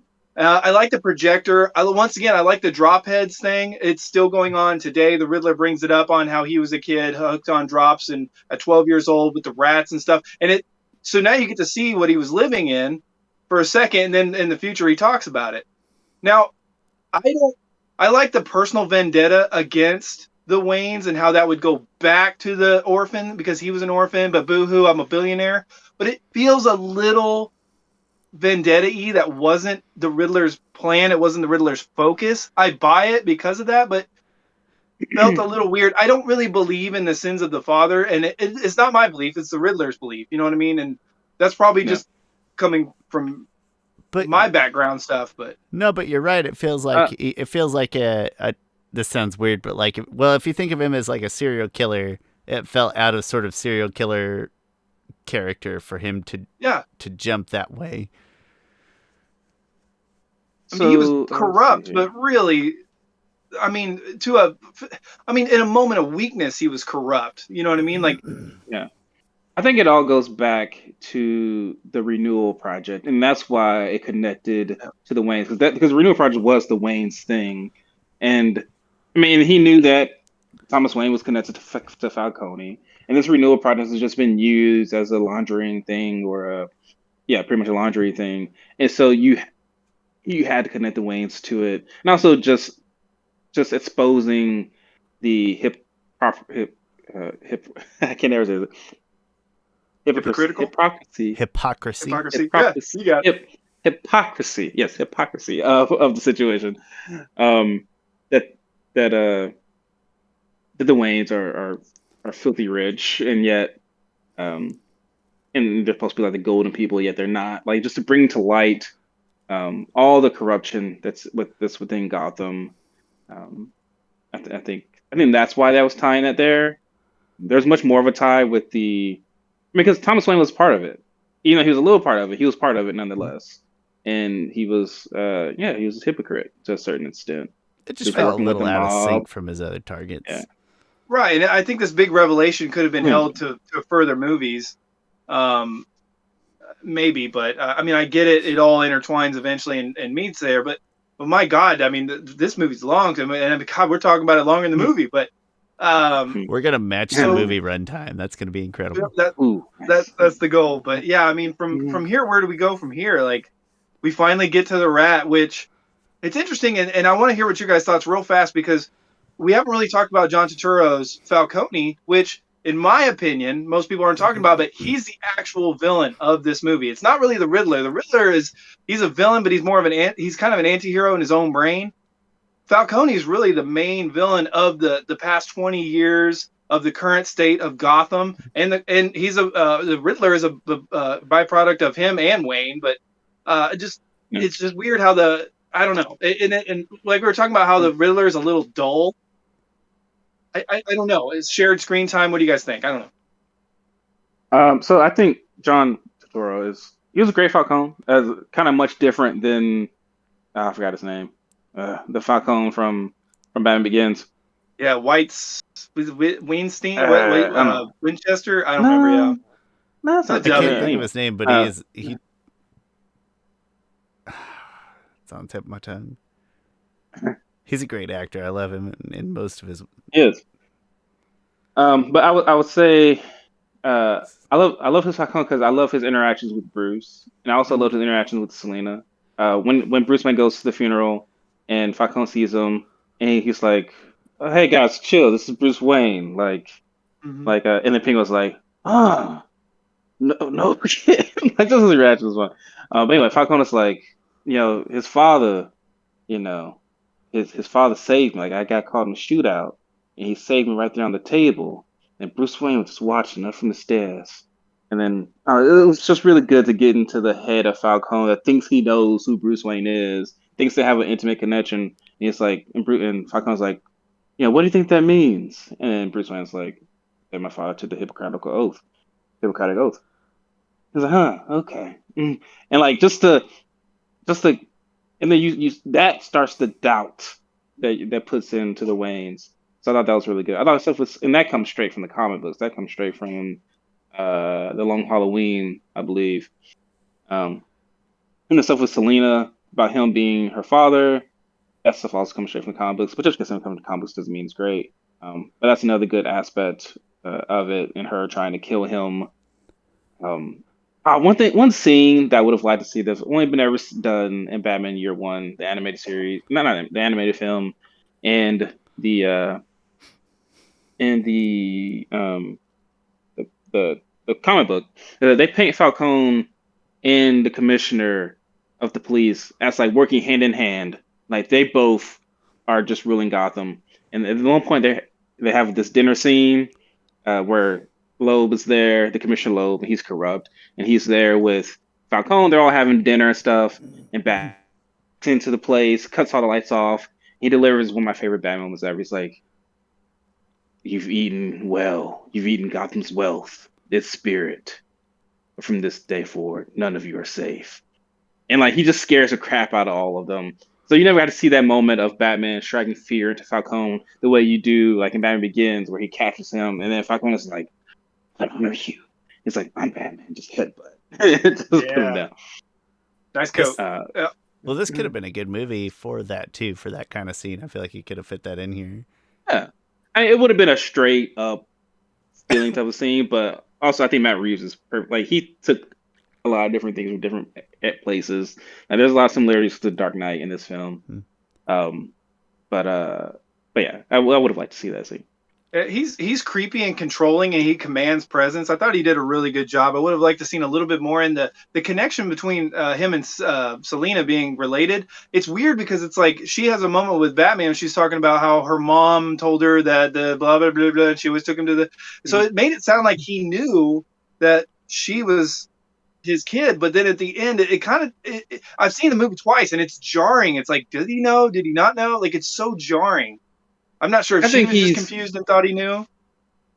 Well, the thing is, this might be a product of the comic book, but it's not like clear that Falcone is Selina's father. But which makes sense, right? I mean, because of the line of work. Yeah, and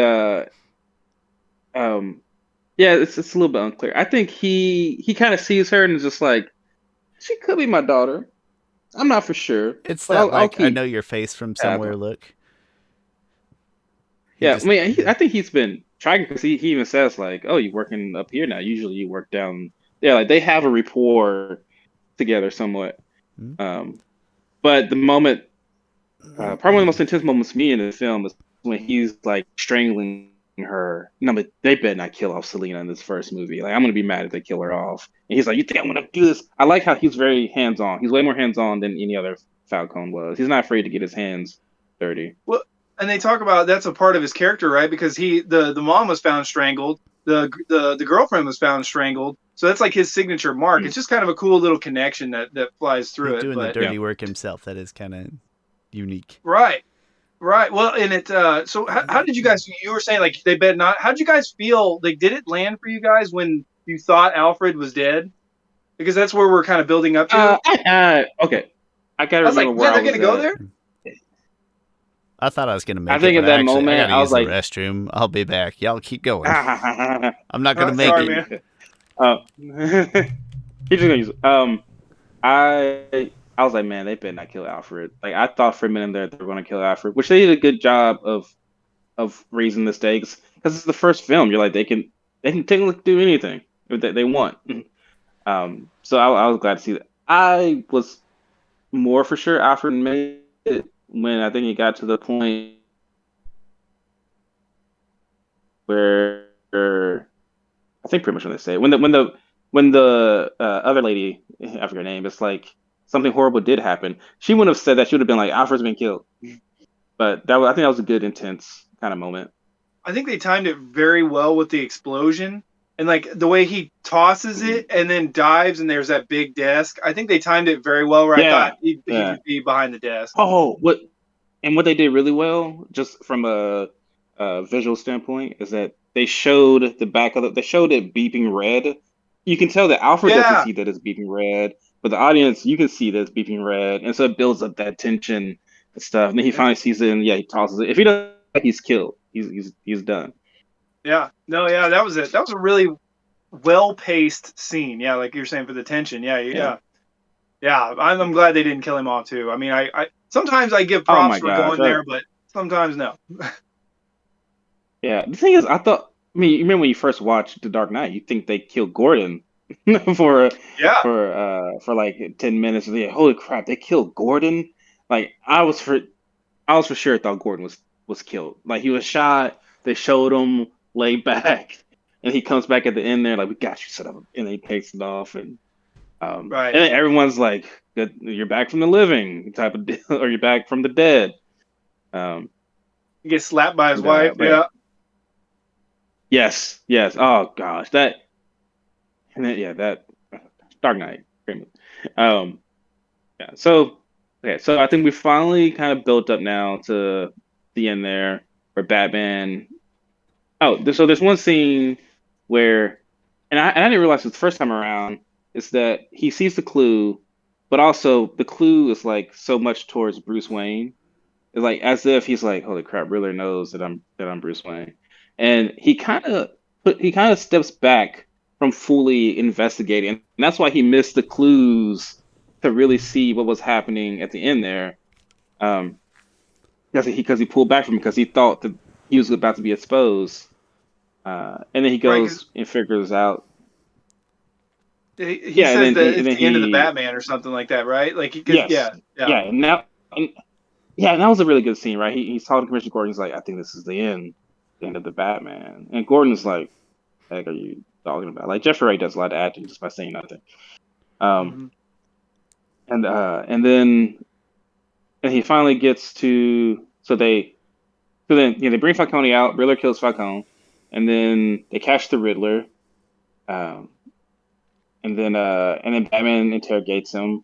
And this is to me, this is one of the highlights of the scene. When we've seen the interrogation scene done so many times, especially we think about the Joker, Batman interrogation scene in The Dark Knight.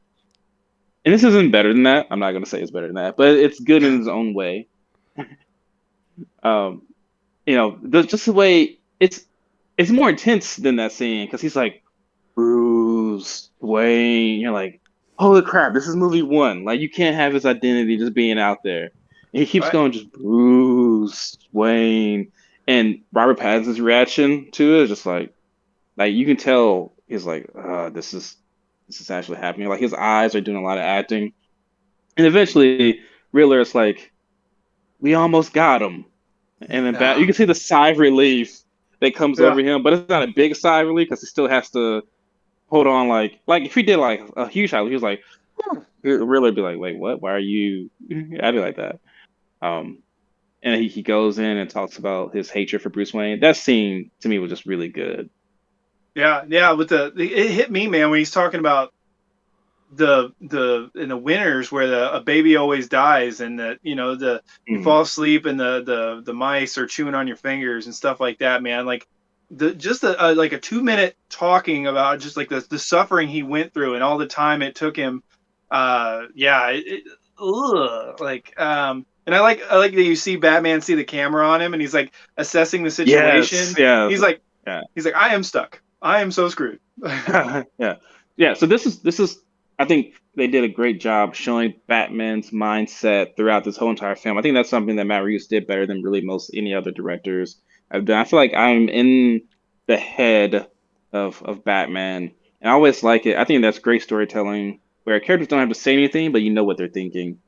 And I've seen that done in recently in Hawkeye TV show, right?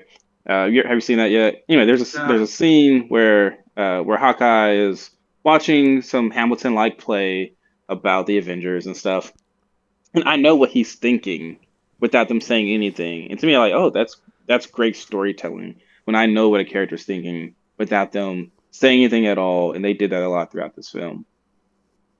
Real quick, how did you guys feel about the Riddler? Because it this is where the movie kind of feels jarring. Like what the movie is setting up to be its main villain gets randomly caught in a diner, and it's like And that's the smack end of the Riddler, really his story.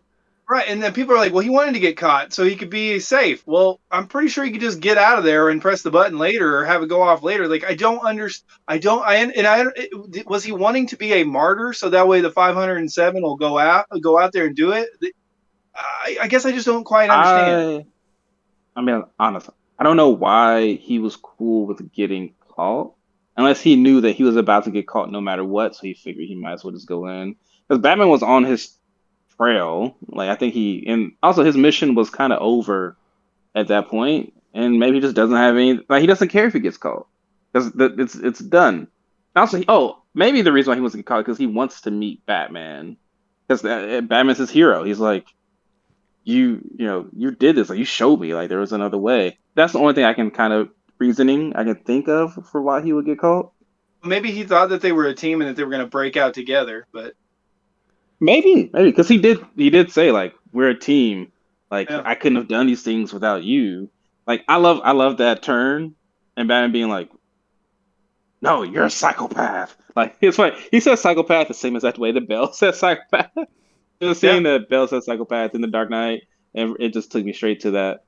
Yeah. Yeah. I But mean, the only thing I put to it, like in the movie theater, and I don't always perceive things very deeply or intellectually at first glance, was just sort of the grandeur is the wrong word, but like he had that situation in mind of like, I'm gonna meet Batman from the other side of the pain, and that's just that situation he crafted in his mind. That's how he wanted it to work, and he just and I didn't care for it, but I didn't put a whole lot of thought behind it. Of Yeah. yeah, I loved his disgruntledness of like, no, no, no, that's not how it's supposed to go. Right. It wrecked his world. I did like that. And also maybe in his mind, like, it's almost like wanting to be famous when somebody in real life does something horrible. They want to get caught because they want to be famous. Maybe he wanted, like, when everything is washed away and now Gotham and has to rely on themselves and they get a do over. Maybe he wanted to be famous and that's why he's so upset at Batman for stealing his joy, like the Joker tells him later. But anyway, I don't know. It's just something that still kind of didn't. It is very jarring.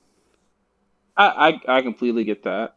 I think the movie. I think this might be one of the downfalls of the movie is that you build it real well up, and he gets caught. And when he got caught, I was just like, oh, he'll break out somehow, and then eventually it'll lead to the climax of the film, to the ending finale of the film.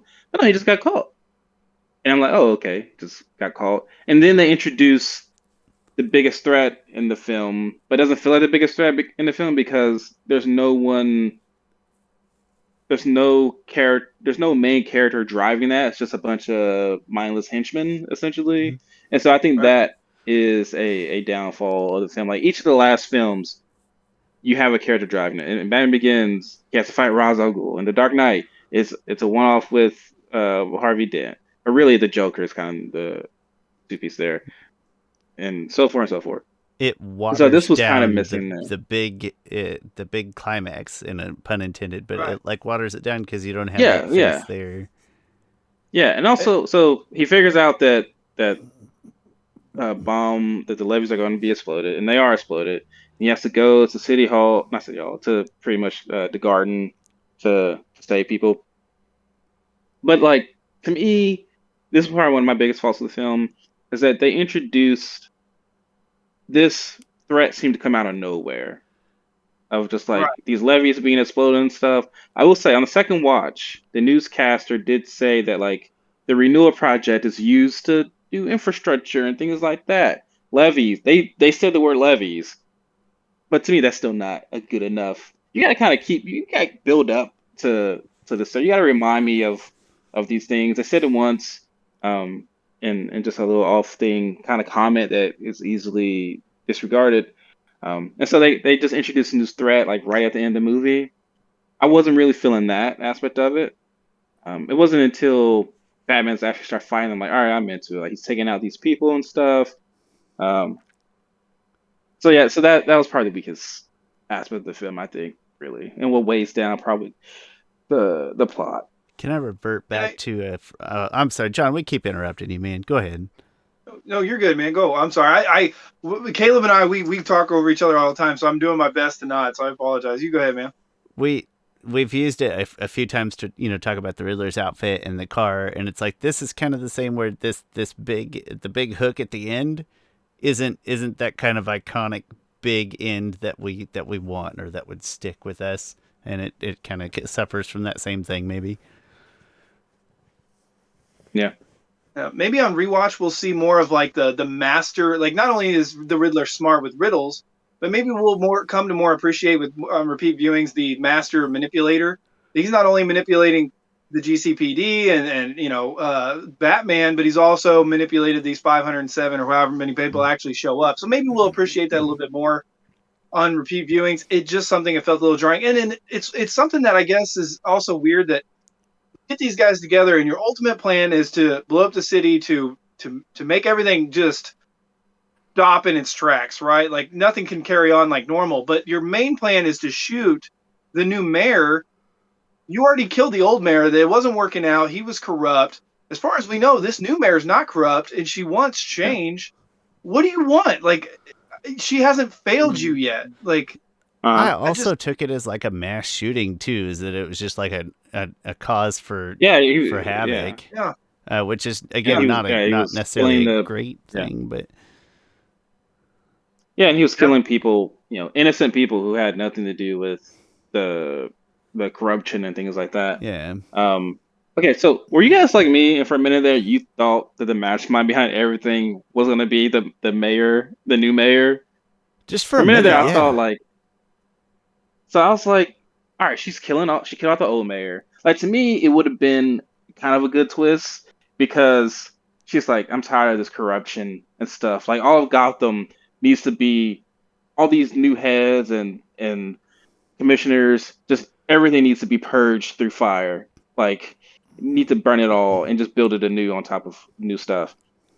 But they didn't do that. I was thinking that, and they didn't. I think it would have been a kind of good twist. Like, if they'd all showed up and then shot everybody but the mayor, that would have been crazy. Yeah. Yeah, I could. Yeah, no, yeah. I mean, that would have worked. I think. Yeah. Yeah. Fun. Yeah. So anyway, Batman takes out all the bad guys. I think he takes them out in really good Batman fashion. Like, through one thing, I like seeing Batman getting punched. I don't know if that's. I like seeing the Waynes get killed. I like seeing Batman get punched. It just humanizes him. Chris wakes up every day and chooses violence. Yeah, because it shows that Batman is just a human being trying his best. Like, he is not Superman, where it's just like he is fallible. Like, you might get a lucky punch on Batman. Like, he's gonna get back up, but you can hurt him. And he can get damaged. But I think that was a cool scene of him taking out all those Riddler henchmen. Oh, real quick. The Riddler... Sorry. I found this weirdly disturbing. Is that on his final call, like, he was so normal. He's like, hey, guys, thanks for all the support and stuff. I was like, that is weirdly... As people who put stuff online, we're often like, hey guys, thanks for all the support and stuff, and then it felt way too it was like, it felt way too personal. It was casual Friday. Yeah. No, I like the real fast, because we're getting into the fight scenes, right? Like you're saying, punch in the face. That's hilarious. Sorry, I'm gonna think about that a lot now. It's the Wayne's dying and Batman getting punched in the face, but. No, I like the kind of the callback or the usage of like the 89 Batman, where he like shoots the guy with the gun and then hangs him there. And then in the Dark Knight, where he gets the SWAT team and he like swings off of them and loops them all together. I just thought that was really cool the way they did that. And then like he swings in and like tuck and rolls and knocks out a couple of them. Like the ninja's not quite there, but the brawling and the usage of everything around him, I think it's done very well. We talked about the shotgun, which irritated the bejesus out of me because it's like inconsistent. Here, sorry to take over, just kind of speed through this, but this is the caveat I wanted to talk about. Is he gets shot with the shotgun? Selena says it's okay, you can rest. Apparently not, because she gets knocked out and about to get shot. He pulls out the green vial, which obviously everybody's first knee jerk was that it's probably just adrenaline, but then we think of Venom, right? Like, so my knee jerk was a straight up Venom. Was it okay? Because it was like and then well, I guess it's because it's realism. I just thought they wouldn't go there, but I was like, they're gonna go there. But then he's got a specific spot in his suit. Like, I didn't notice on the first watch, but on the second watch, he actually hits an already ready to go spot. So if this takes place where in the comics, Batman has actually already been doing the Venom before Bane, and he's building up his muscles and his body and his strength, and he kind of gets hooked on it. I think that's a nice little scapegoat for his ability to take damage and shake it off. No, I guess what you're saying. I was assuming, until now I hadn't thought of the Venom at all, right? I just like, oh, he's got his own little morphine thing there, right? He's ready. He's been doing that. No, I mean, I'm usually behind on these things, but that hadn't even occurred to me until this moment. That's awesome. Well, yeah. So I think it was Venom. So there's a scene. So in the comic books, Venom is introduced before Bane. Batman actually, there's a comic book called Batman Venom where Batman uses Venom because he's like, I get a one up on you, but he ends up messing him up. Like he's like, I don't need to be like that. In fact, there's the cover of it. He's like grinning like this almost, and like there's a scene in the movie where he's grinning like that, and I'm like, is that's probably a callback to that comic book. Oh. So yeah, I think it's Venom, but I'm not sure if he was. I don't think he would have been I don't know. I don't know if he would have taken Venom the whole time. But he knew. That would be but too like druggy. he's got it in the suit. You know, he's got the spot in the suit. He's either taking it or thinking about taking it the whole time. Yeah, that's true. I think I would rather not have that scapegoat and just be like, this is just inconsistent. Right. Well, but they did make a very specific point to, like, it's not like he pulled out an EpiPen and gave himself a quick shot. Like they emphasized that whole sequence pretty heavily. So yeah, I like it. I try to make things work just for my enjoyment of the movie. Like we want to love them, so I try not to fight a good movie if I can weave things into it. Oh, that makes sense. Okay, so then he beats the crap out of the guy almost to death. I'm glad. Oh my god, I was like, another intense moment was like he better not kill him, like because we've spent this whole movie like. You haven't killed anybody. Well, does that feed into the Venom thing as well, though? The kind of rage? Yes. Yeah, the Venom thing, drives the rage and stuff. I'm glad he didn't kill him. But then he says, like, who are you? And he says, like, I'm vengeance. And at that point, Batman's like, oh, crap. I may have made a mistake in my... The wheels are turning, You see the wheels... Yeah, exactly. Did you realize that was the guy from the funeral? I did not on the first one. On the first one. I didn't either. I didn't at all. Yeah. Come on, Sean. You gotta watch it more times. I've only seen it twice. 3 hours in theaters I'll see it was a long time for Sean, man.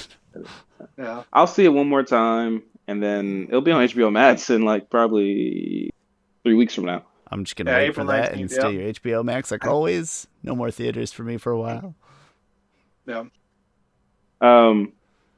Oh, and then I loved how he had to protect Selena. Also, I love that Selena saved him as well. A lot of give and go there, a give and take there between the two.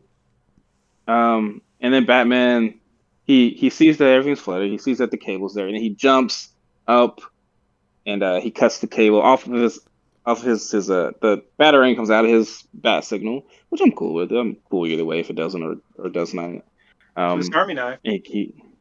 He cuts the thing because he saves them, so that's a great moment.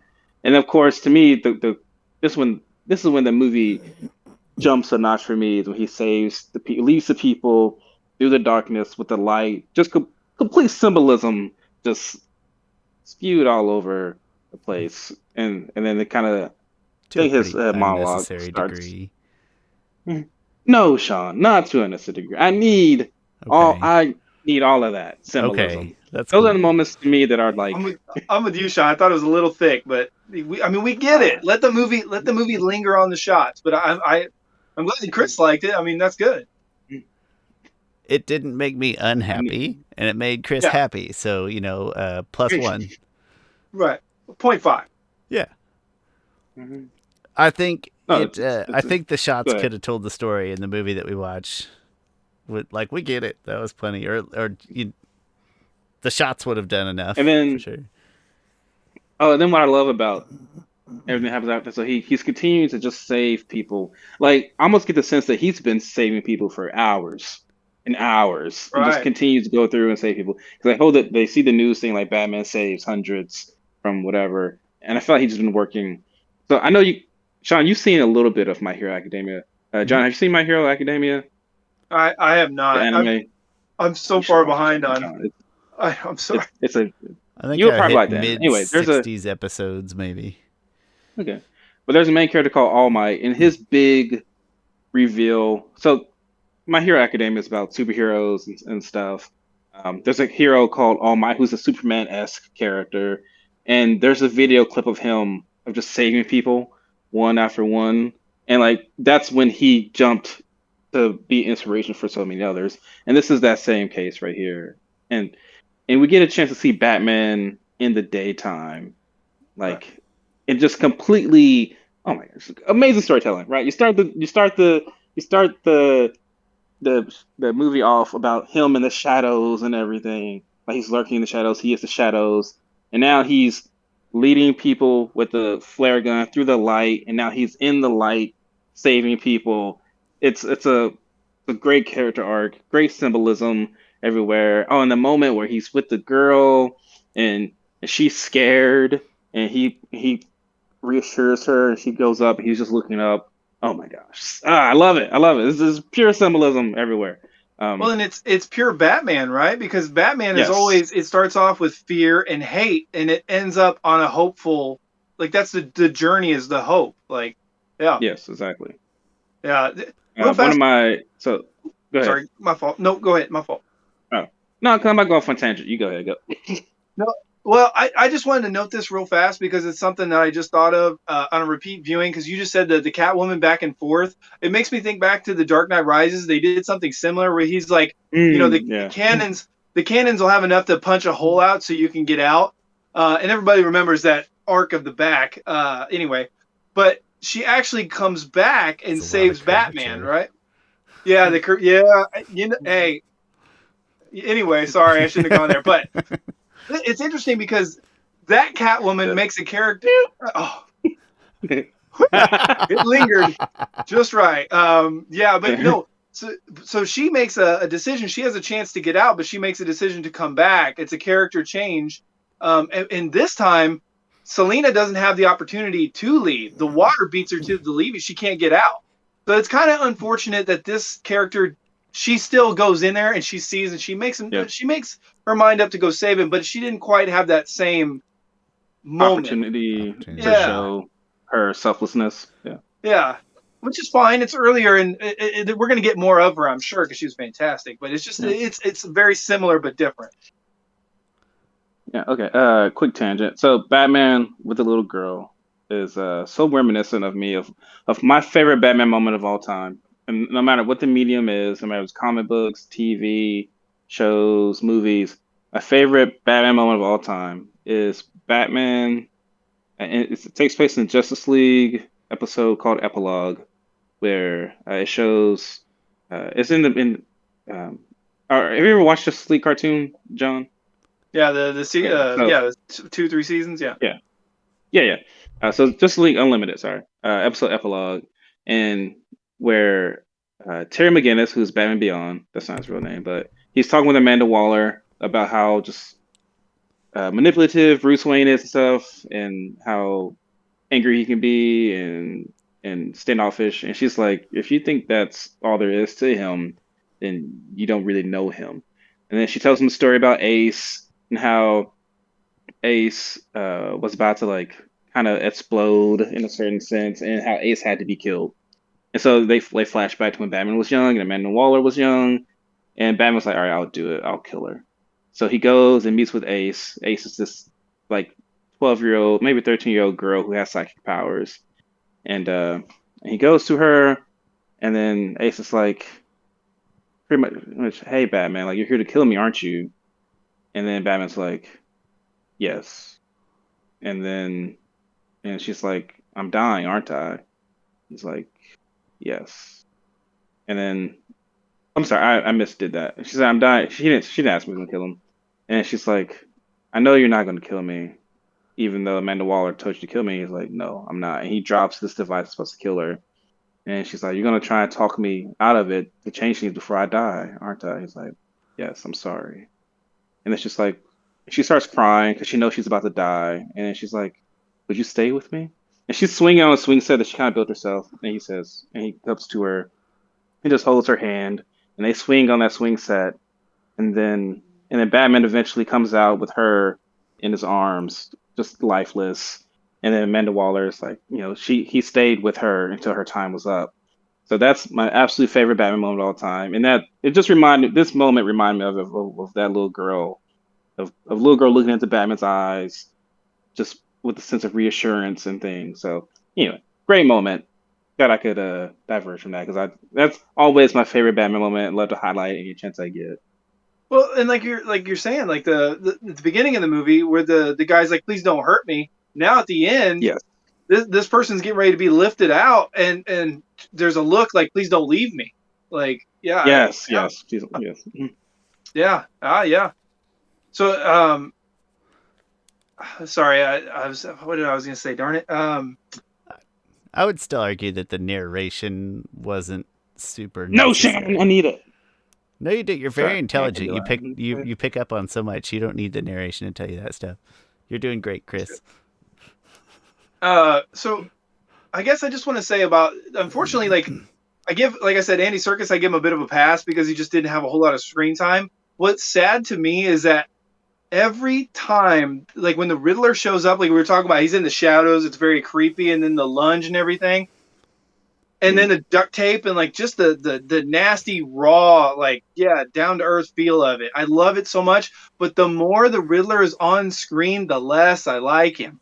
And then he gets to Arkham, and he's all like, and I'm just like, if everybody's doing the same stupid laugh, it reminds me of Tommy Lee Jones basically being the Joker. I'm like, come up with your Let's own see if he little. can one up Jim Carrey and It's like, yeah, it's like everybody needs to stop going to the same maniacal Joker laugh. Like, it just bugs me. Like, I think of the Riddler. Like, I mean, he's psychotic in Gotham, but he like talks to himself. There's two different sides to him, but he's still very, like, for the most part, in control and strong with yeah. his mind. I just didn't like I this. think Like, it worked for the character, but that childlike laughing stuff, and then he laughs with the Joker, and the Joker didn't look like the Joker. I just think it's Two Face. We need a Like, good, scary, like Jeremy Irons laugh, bad guy laugh again. yeah, yeah. no, this is great. So that scene confused me for a bit because when he's doing the voiceover, when Joker's talking, I didn't know it was Joker. I thought Paul Dano was talking to himself. I thought the Riddler was talking to himself because they have very similar voices, and I was confused until he said like until he started talking in second person of like, oh yeah, you almost did it. Like just be happy, like be smile and stuff. I was like, oh, this is the Joker, and they showed his face. I didn't mind both of them laughing because Paul Dano, to me, that's still not his character. He just laughed, but to me, that's not a reflection of his character. He just happened to laugh at that moment because he's happy. It was a happy laugh. Like he found someone else to cheer him up, and he thought he was not going to be cheered up. I don't expect him to be diabolically laughing like that ever again, but I see your point of it. The Joker, I think it's too soon to say anything about that. The Well, actor I hear is really great in the roles he's in, but I'll wait and see on that because I've been wrong about the Joker before. First image I saw of Heath Ledger, I was like, because it was that close up picture of him with the makeup. I was like, oh, they're not doing. And then the second picture I saw of him was him holding a knife to to Rachel, and you can see his makeup because you can see his bare skin. I was like, I don't know, and I was proven wrong.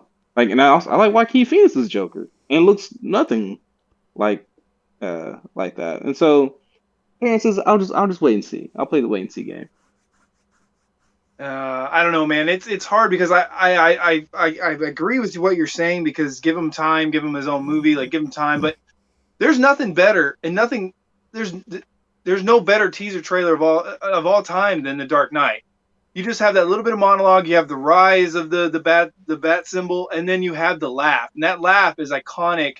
And just, you knew that's all you needed. You had Batman Begins, and you had this teaser trailer, and that's all I would have needed to get my money. Like, I don't know. We'll see. It's weird because his head is like shaved on the back, and like he has this like mohawk feel thing going Mm. on.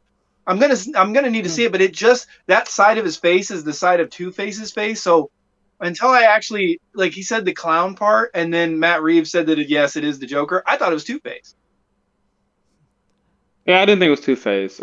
Just his cadence was a Joker. Yeah, and Matt Reeves had said that this Joker, at least for now, didn't go through the chemical acid and stuff like Right. that, but that he just has this birth defect that he was born with, that he's just smiling all the time, and that's what's kind of causes some of his insanity because he's not smiling all the time.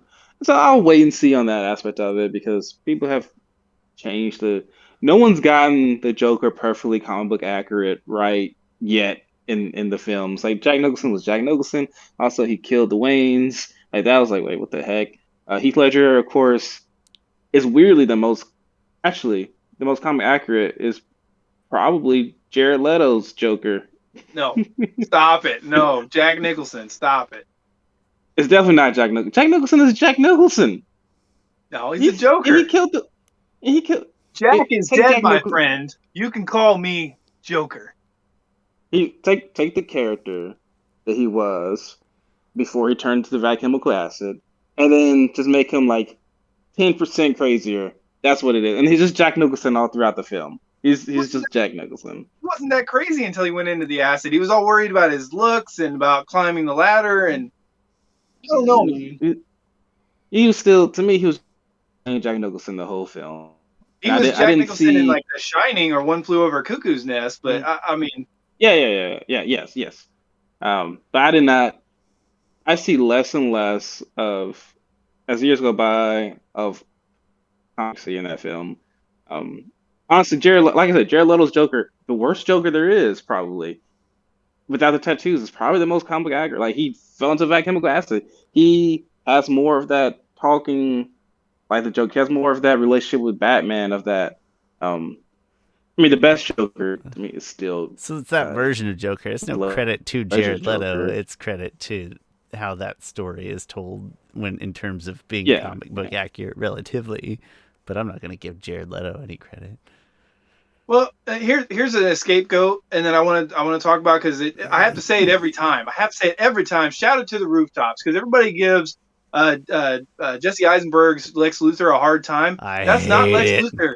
Well, but that's not Lex Luthor. That's Lex Luthor's son. He can be his own character. Like, bring in the dad Lex Luthor. I mean, that's okay, but am I still allowed to really hate that Lex character? Luthor. No, that's supposed to be. No, you can, but you have to separate what you want from Lex Luthor, because that's not the Lex Luthor we should know from the comics. You know what I mean? I will do that for you, but yeah, I still hate him.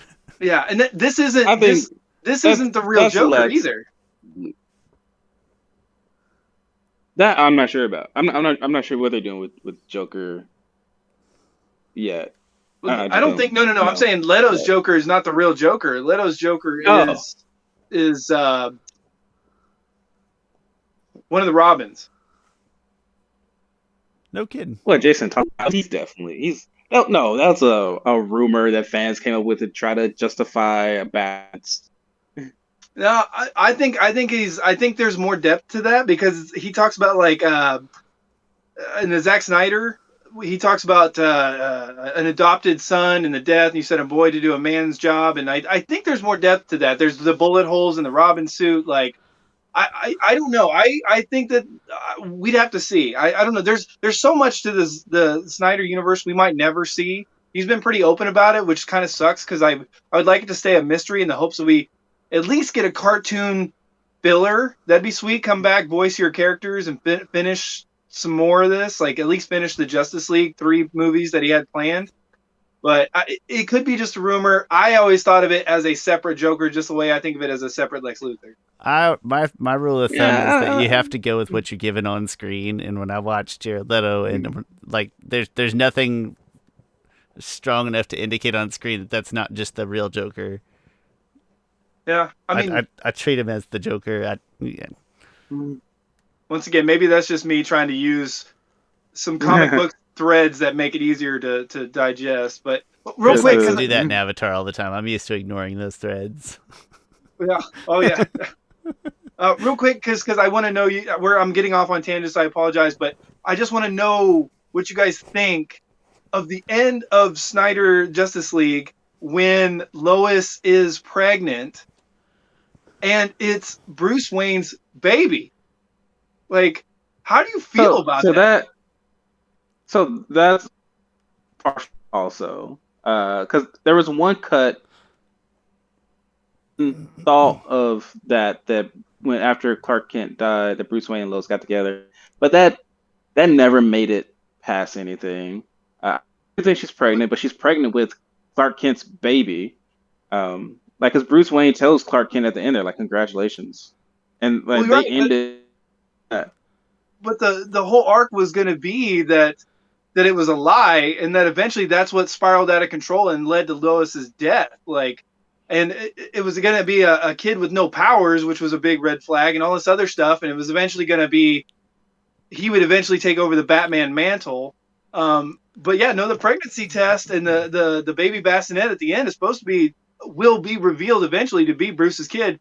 I don't know how you swing that per the timeline, because he was dead for a few months. I don't know how you swing that. I mean, it could be a Kryptonian baby. It takes longer. Who knows? But I don't know. I just was curious. If it was Batman's baby, how do you feel about that coming into play later on?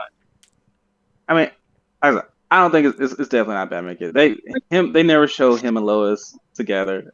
If it was, that'd be stupid. I'm sorry, man. I gotta go again. I gotta defer to what I'm given on screen, and there's just not enough there for me to. Of what we have right now on screen. What conspiracy sites are you on, John? No, this is from Zack Snyder. All that is like he's confirmed that was gonna be his kid. It was gonna be Bruce's kid. I think he said various different things. I heard that Warner Brothers told him no. Stuff. I heard Warner Brothers told him no, that they would not back it. I think he might have initial news. Those never went anywhere, and then he had other thoughts that were more concrete that were and probably still are part of this kind of part 4 of movies, if Justice League trilogies he has going on. But even within that, since story-wise, that and would be the father, because Darkseid kills Lois, and that turns Superman with rage, which can then take control of that, manipulate him, and use the anti-life equation and stuff like that. Yeah, no, I don't buy into the early possible rumor stages. All right, well, fine, you guys, fine. I do like the drama the drama part of it, because it seems like we just don't get a whole lot of that's drama, like that's soap opera stuff where it's like, oh my god, that's Jerry, you know what I mean? Like, I don't know. Yeah, I don't know ever get to that. I just when it comes to those theories and stuff, it's always entertaining and fun to think about, but it's just one thing to say it and have the idea, but another for it to be what would have been materialized had it happened. You know, there's very big steps in between there. So even if it came out of his mouth directly, it didn't make it. It's not there for me. I don't know. Right. It's like placing wagers, but not putting any money down on it or something like that. Like there's nothing substantial behind it. Yeah. Yeah, I like that. All right, let's try and wrap. Man, holy crap, it's 2:00. I have to sleep down in the basement now. Yeah, you're definitely sleeping on the couch, man. Sorry. I'm gonna sleep right here. I'm just gonna plan back. Real quick. Oh yeah. To cap off this conversation, what's your top 4 Batman, not including Kevin Conroy? Go ahead, Sean. Top 4 live action. I'll go first. Okay. Okay. I'll go first since I have it pretty much in my head. Bale, number 1. He's the best Bruce Wayne. He has a great Batman. Anyway, don't have to go through and explain too much. I'm gonna put Robert Pattinson at number 2. I think he did such a great job. I think he understands the character Bruce Wayne, Batman just so well. He did so much great emoting. Number 3, Ben Affleck. Even though he's pretty murderous, he just lit the part. He looked like he was ripped out the pages a lot of times. And then number 4, yeah, sure, give it to Keaton. Why not? After that point, to me, it goes down. The runner-up. Somewhat. Yeah. John, you're our guest. Do you want to go last and wrap it up? I'll go in the middle here. Oh, sure. I'm having a tough time here. I think I'm going to go with Pattinson at number 1, and that might be knee-jerk reaction, but I just can't. He's so my era of a character. He's so, like I said, it's just got that 90s kid emo vibe too, and I love it. I eat it up. So I think I'm going to go with him number 1. That could change. It's early. Number 2, this is so hard. I like what Ben Affleck did with what he was given. I really like what he did, what his character did with what he was given. So I'm going to put him there. I think he looks the part, feels the part. I like Ben Affleck there. Number 3, I will put Christian Bale. The farther along we get from those movies, the less I like his slightly overdone performance on the Batman side. But I will put him at number 3. And then 4, Keaton. Just, I never quite identified as much with him on either the Batman or the Playboy side. He always seemed a little too maybe dry on both sides for me. But that's really hard because there's positives. Even Christian Bale, I complain about him, but Christian Bale as Bruce Wayne is amazing. Just the Christian Bale as Batman side that pulls me the other way. I don't know. Yeah.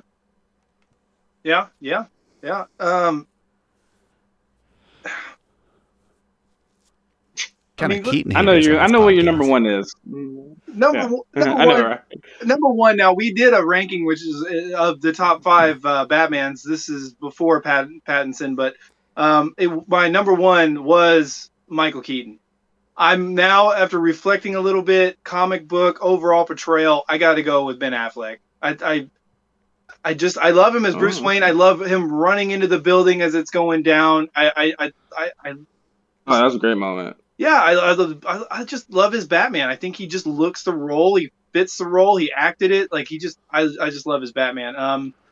Number 2, I'm gonna go with Bale. I mean, I might have sentimental value to Keaton and stuff like that. And Pattinson, he did what he did, but Bale, like, you just got. It's like the tumbler. You got to put some respect on it. Like, he changed the game, and he put so much work into it. And let's not forget, he got 3 movies. I mean, so to be fair, Pattinson, like, he got 3 movies. I wouldn't say this. I'm not trying to throw any shade at him.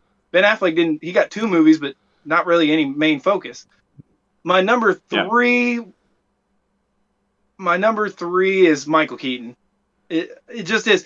I'm surprised he's not number 1. But I thought about it. It's just look at Christian Bale and what he did. It's just it's amazing. I feel like people are forgetting that. I feel like people have talked about how good those movies are that people forget about it. I mean, I've shifted a little bit too because some of his stuff did get a little overperformance and stuff like that did bother me. But on rewatch, credit where credit is due.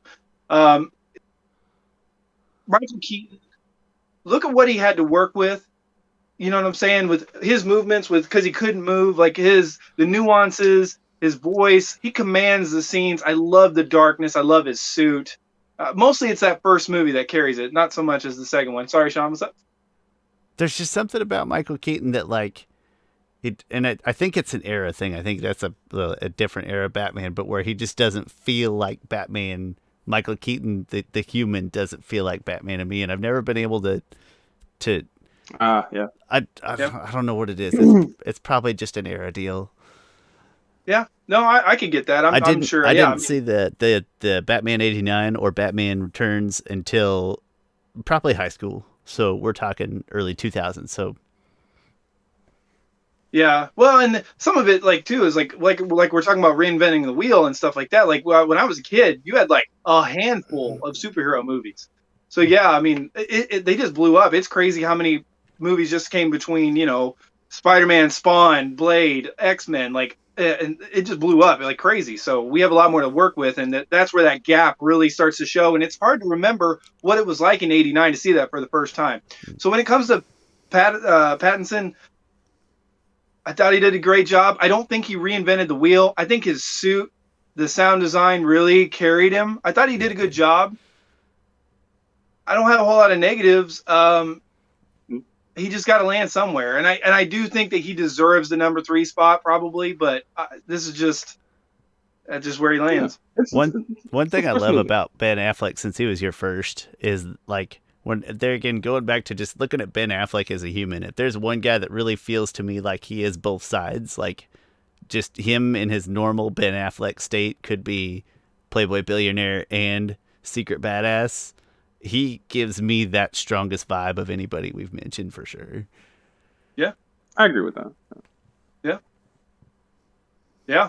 So I think there's nothing but room to grow. And I thought, like I said in my spoiler free and earlier on, I think this is a great base to jump off of, to branch out, to do all the things they're going to do. I'm a little concerned about longevity. I want more than 3 films. They're talking about a trilogy. Guys, I want more from Batman. Stop doing 3 movies and you're out of there. You know, Or they give me could make all of more it. movies if they weren't all 3 hours long. They would have. And more wiggle room. $200 million, $185 million. I mean, Spread that out this a little is set. bit. Yeah. Yeah, this is set projected to be the highest grossing Batman movie of all time. It's already Awesome. passed 500 million. I'm not sure it'll make it, and that's mostly because WB shooting themselves in the foot because it comes out on HBO Max. I think it'll surpass The Dark Knight barely, but not past Dark Knight Rises. Right. Dark Knight is above Rises. Yeah, What's no, that? yeah, Dark Knight, and then Rises is a lot lower down the list. Which one are you thinking worldwide? Which one are you thinking US? I'm thinking worldwide. I don't have my phone on me, but no, the Dark Knight's the highest grossing, and then if you count the Justice League is the highest grossing, but it's not. It's $658 million. I think I want to say Just like one of the lowest. It just sits 50. Wonder Woman made like 850. Suicide Squad made 750. The Dark Knight was one of the first ones to cross $1 billion. Dark Knight Rises crossed $1 billion also. Batman movie. It would have been hard to see Dark Knight Rises being too low after Dark Knight, like people were so hype. right. Let's see here. Okay, so the Dark Knight made 1.005 billion. Dark Knight Rises made 1.081 billion. So beat Say it it again. by I'm sorry. Say it again. So the Dark Knight made $1.005 billion. The Dark Knight Rises made $1.081 billion. Maybe I was looking at domestic or something like that, or gross after budget or something like that. Maybe I was looking at something funky. My bad. I must have just looked at it wrong or a different part of the equation. My fault. My bad. Yeah, I know my stuff. Funny enough, Batman Begins made 373. Different time. Yeah. It started. Batman Begins made less. Batman Begins made less money than Batman Forever. Ooh, that's crazy. Hard. Yeah, that's crazy. Well, my bad. I wonder what I was looking at. I have to relook that up. My fault. But yeah, I think this is just a great jumping off point, though. And I don't understand the hate. If anybody has hate for this movie, I don't get it. If anybody gives this movie a 10, I struggle with that. The things people have hated the most have been the things I love the most. It'd be like, why is like Batman's all moody and emo? And I'm like, because that's what do you want? Right. I haven't seen that much hate for the film. I've really only seen like to love to just admiration. This is the best Batman movie of all time, and I'm like, the other movies exist, but the people I don't have people love what they love. But I haven't seen really any negative reviews of the film, at least in circles that I travel or on Twitter or anything like that. I'm seeing mostly positive stuff. Like, to me, this is the most excitement Batman has had since The Dark Knight Rises. And the reception has been, I think, better than The Dark Knight Rises, even though I think Dark Knight Rises probably has a better Rotten Tomatoes score and stuff like that. I don't like Rotten Tomatoes scoring. People I trust, whose movie opinions I trust, have had good things to say. But I've had my friend group, like my usual Facebook suspects, have had some, say, light negativity towards it. I wouldn't say hate.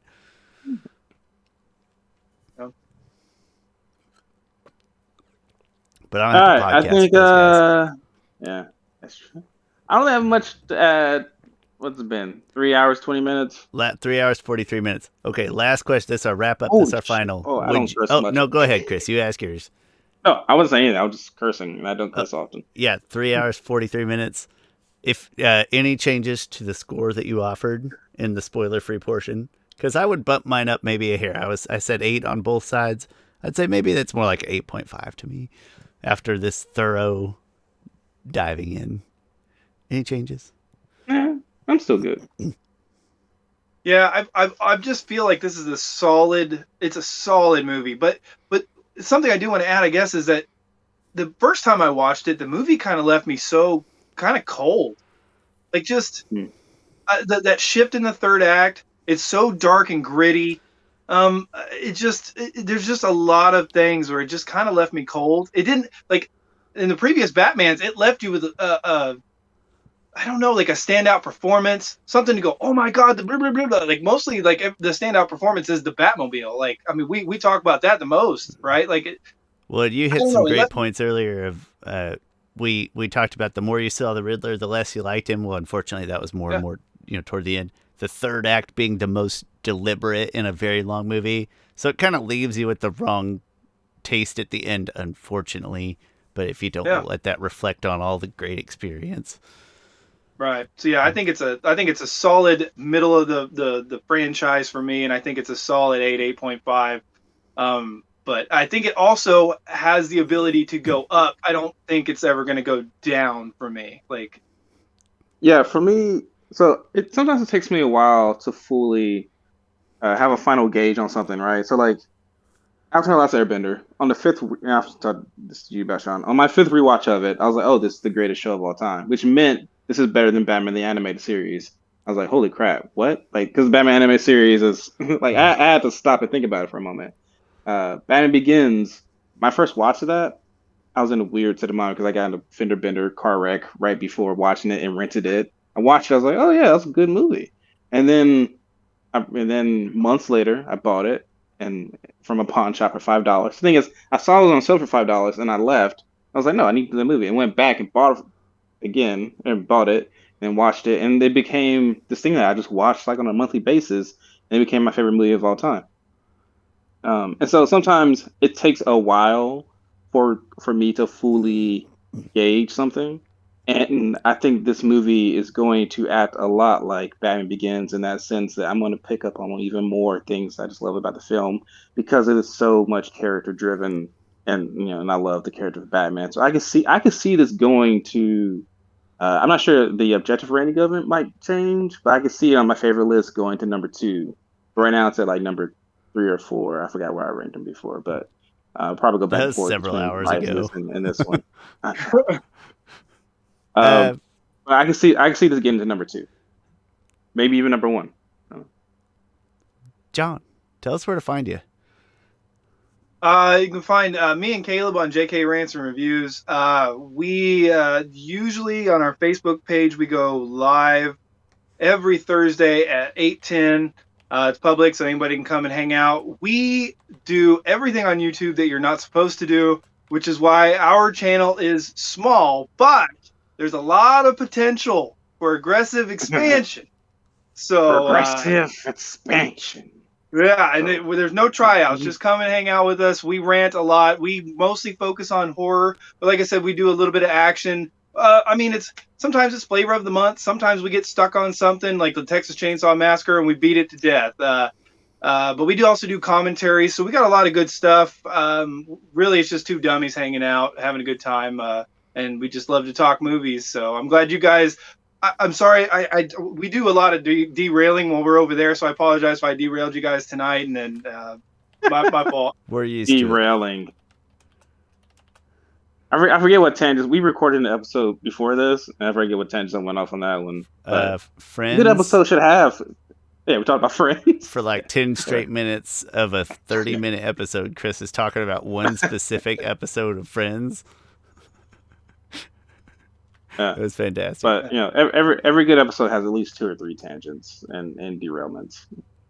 Yeah, and I just want to say that I had a lot of fun tonight. I had a tough week. I was in a fender bender in a company car with another company car that didn't go well. It was super awkward, and it was just been a bit of a funk. And so just talking to Batman and reliving childhood and just loving that we live in the time we do, with all the comic book lure, with everything we get. I feel like sometimes we forget about just how lucky we are.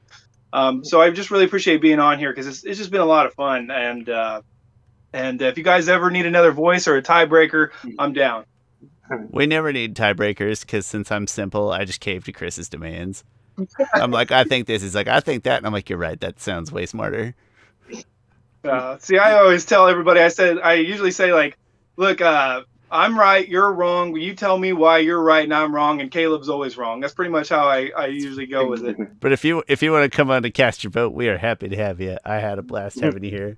It's great to meet you and to provide some surprisingly different perspectives. Again, I'd never talked to you before, and you said some things, and I feel like I learned some things. So I get very objective of most movies, but when I talk about things I love, that's why the weird shift in rankings and stuff like that, because it's like I cannot detach myself from my love of some of these movies. So good. Don't come in between your own love of something and yourself. Well, hey, thanks, guys. This was fantastic. Just a shade under 4 hours. Thank you. And I've been picking on. Thank you, John, for coming on. You didn't say any crazy college stories for me. No, I'm kidding. There's no crazy college stories. There is none. Boring person. Not really. Yeah. I don't think have we ever had a drug bust together? I'm sure we did. There were so many like late nights of like filling out incident reports, dude. I don't even remember all of them. I was like, God, again? Why can't you guys do this? You like, just open doors and be like, drop heads.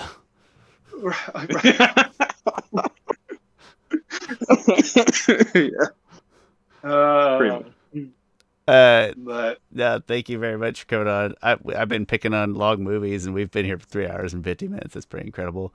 I don't know how much space this video is taking up on my hard drive right now, but it's gonna be pretty exciting. We should have streamed this bad boy straight to YouTube. Hey, thanks a lot. It's gonna take a while. It is gonna take a thanks, bit. man. It was nice to meet you, Chris. Good to talk to you again, man. Absolute pleasure. Come back anytime you want. In the meantime, I'm Shawn. That's Chris. That's John. This has been Avatar: The Last Podcasters, but talking a whole lot about Batman. Thank you so much. We will see you next time.